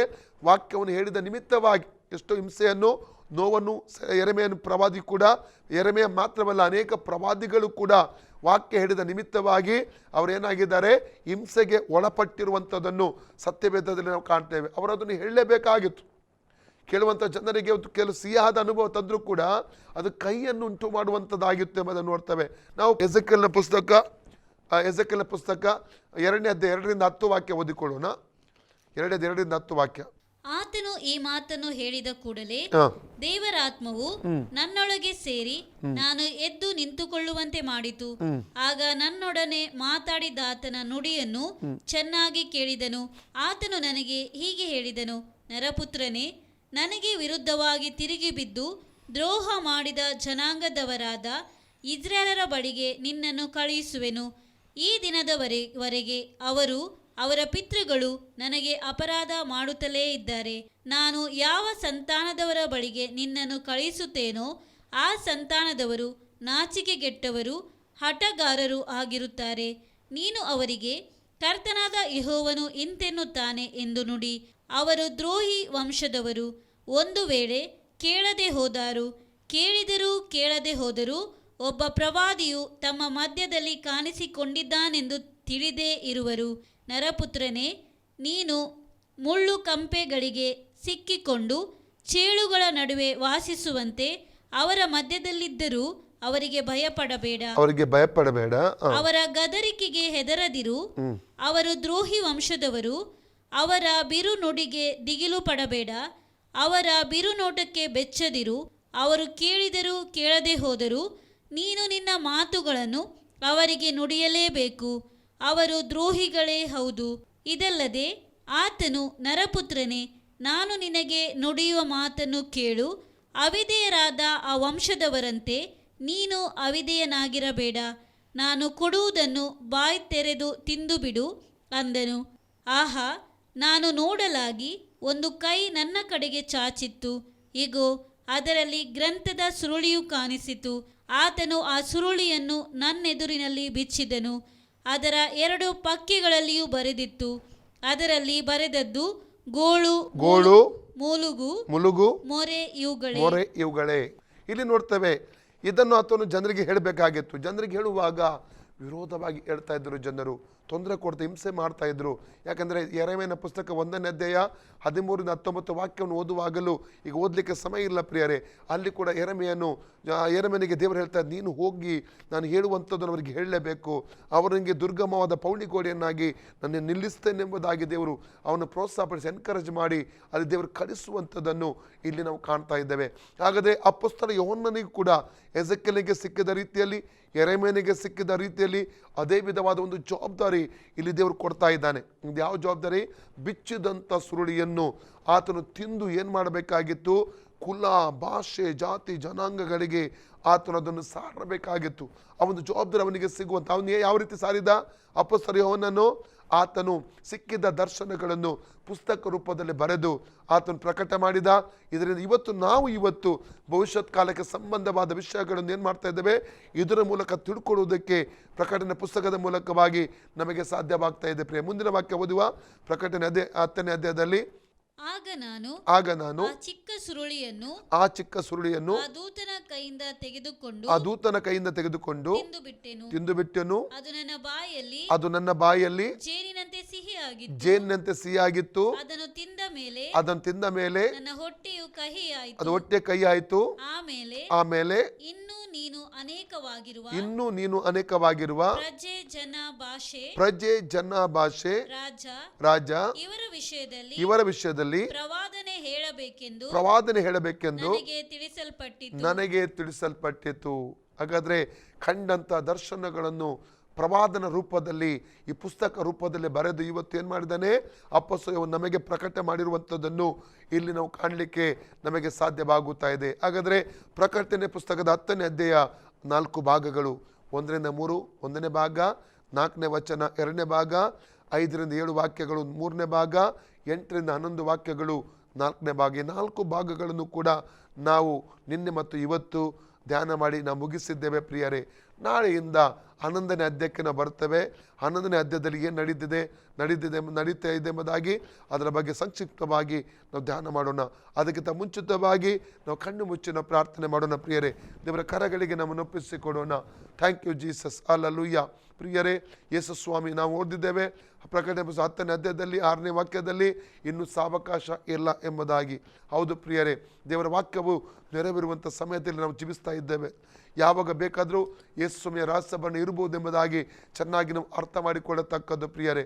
ನಾವು ಈ ಸಮಯದ ದೇವರ ಕೈಗೊಪ್ಪಿಸಿಕೊಂಡು, ಒಂದು ವೇಳೆ ಯಾರಾದರೂ ರಕ್ಷಣೆ ಹೊಂದಿದವರಿದ್ದರೆ, ಯೇಸು ರಕ್ಷಕರು ಒಡೆಯ ಅಂಗೀಕಾರ ಮಾಡಿದವರಿದ್ದರೆ, ಅಥವಾ ತಂದೆ ಮಗ ಪವಿತ್ರ ಹೆಸರಲ್ಲಿ ನೀರಲ್ಲಿ ಮುಳುಗಿ ದಿಶೆ ತೆಗೆದುಕೊಳ್ಳದವರಿದ್ದರೆ ಈಗಲೇ ತೀರ್ಮಾನ ತಗೊಂಡು ಒಪ್ಪಿಸಿಕೊಡ್ರಿ. ಕಾರಣ ಮರಣವು ಯಾವಾಗ ಬರುತ್ತದೆ ಗೊತ್ತಿಲ್ಲ, ಅಥವಾ ಯೇಸುವಿನ ರಹಸ್ಯವನ್ನು ಯಾವಾಗ ಬರ್ತದೆ ಎಂಬುದಾಗಿ ನಾವು ಹೇಳುವುದಕ್ಕೆ ಸಾಧ್ಯವಿಲ್ಲ. ಅಥವಾ ರಕ್ಷಣೆ ತಂದೆ ಮಗ ಪವಿತ್ರ ಹೆಸರಲ್ಲಿ ನೀರಲ್ಲಿ ಮುಳುಗಿ ದೀಕ್ಷೆ ತೆಗೆದುಕೊಂಡು ಕೂಡ ಪಾಪದಲ್ಲಿ ಜೀವಿಸುತ್ತಾ ಇರುವವರಿದ್ದರೆ ಈಗಲೇ ಮಾನಸಾಂತರಪಟ್ಟು ದೇವರ ಕಡೆಗೆ ತಿರುಗಿ ಬನ್ನಿರಿ ಎಂಬುದಾಗಿ ಹೇಳುವುದಕ್ಕೆ ಇಷ್ಟಪಡ್ತಾ ಇದ್ದೇನೆ. ನಾವು ದೇವರ ಬಳಿ ಪಶ್ಚಾತ್ತಾಪಪಟ್ಟು ಆತನ ಕ್ಷಮಾಪಣೆ ಕೇಳಿಕೊಂಡು ನಮ್ಮನ್ನು ಒಪ್ಪಿಸಿಕೊಡೋಣ ಪ್ರಿಯರೇ. ಶಾತ ರಮಾಸಿಕೆ ತುರು ರೇಂದಲ್ಲಿ ಮಾಕ ಸಕ ತುರತ ಶಾಂತ ರೀತಿರಿ ಅಂತ ಲೆಬಲ. ಪ್ರೀತಿ ಸ್ವರೂಪನಾದ ನಮ್ಮ ಪರಲೋಕ ತಂದೆಯೇ, ಯೇಸು ಕ್ರಿಸ್ತನ ಪವಿತ್ರವಾದ ನಾಮದಲ್ಲಿ ಪರಿಶುದ್ಧಾತ್ಮನ ಸಹಾಯದೊಂದಿಗೆ ನಿನ್ನ ಪಾದಕ್ಕೆ ಬಂದಿದ್ದೇವೆ ಕರ್ತನೆ. ನನ್ನ ವಾರ್ತೆ ಕೇಳುವಂಥ ಒಬ್ಬೊಬ್ಬರಿಗಾಗಿ ನಾನು ಪ್ರಾರ್ಥನೆ ಮಾಡ್ತಾ ಇದ್ದೇನೆಪ್ಪ. ನಿನ್ನ ರಹಸ್ಯ ಪಡೋಕ್ಕೆ ಪ್ರತಿಮೆ ಸಿದ್ಧಪಡಿಸಪ್ಪ. ನಿನ್ನ ರಹಸ್ಯ ಪಡೆದು ಯಾರೊಬ್ಬರು ಕೈ ಬಿಡಲ್ಪಡದಂತೆ ಎಲ್ಲರೂ ಎತ್ತಲ್ಪಡುವ ಕೃಪೆ ತೋರಿಸಬೇಕೆಂಬುದಾಗಿ ನಿನ್ನಲ್ಲಿ ಕರ್ತನೆ ನಾನು ಕೇಳ್ಕೊಳ್ತಾ ಇದ್ದೇನೆ ಸ್ವಾಮಿ. ನಿನ್ನ ಕಾರ್ಯ ಮಾಡುವುದಕ್ಕೆ ಸ್ತೋತ್ರ ಹೇಳ್ತಾ ಇದ್ದೇನೆ ಸ್ವಾಮಿ. ಎಲ್ಲ ಮಾನ ಮಹಿಮೆಯನ್ನು ನಿನಗೆ ಮಾತನ್ನು ಸಲ್ಲಿಸುತ್ತೇವೆ ನಮ್ಮ ಮುದ್ದು ರಕ್ಷಕನಾದ ಯೇಸು ಕ್ರಿಸ್ತನ ಪವಿತ್ರ ನಾಮದಲ್ಲಿ ನಾವು ಬೇಡಿ ಹೊಂದಿದ್ದೇವೆ ನಮ್ಮ ತಂದೆ ಆದೇವರೇ. Amen. Praise the lord. God bless you all.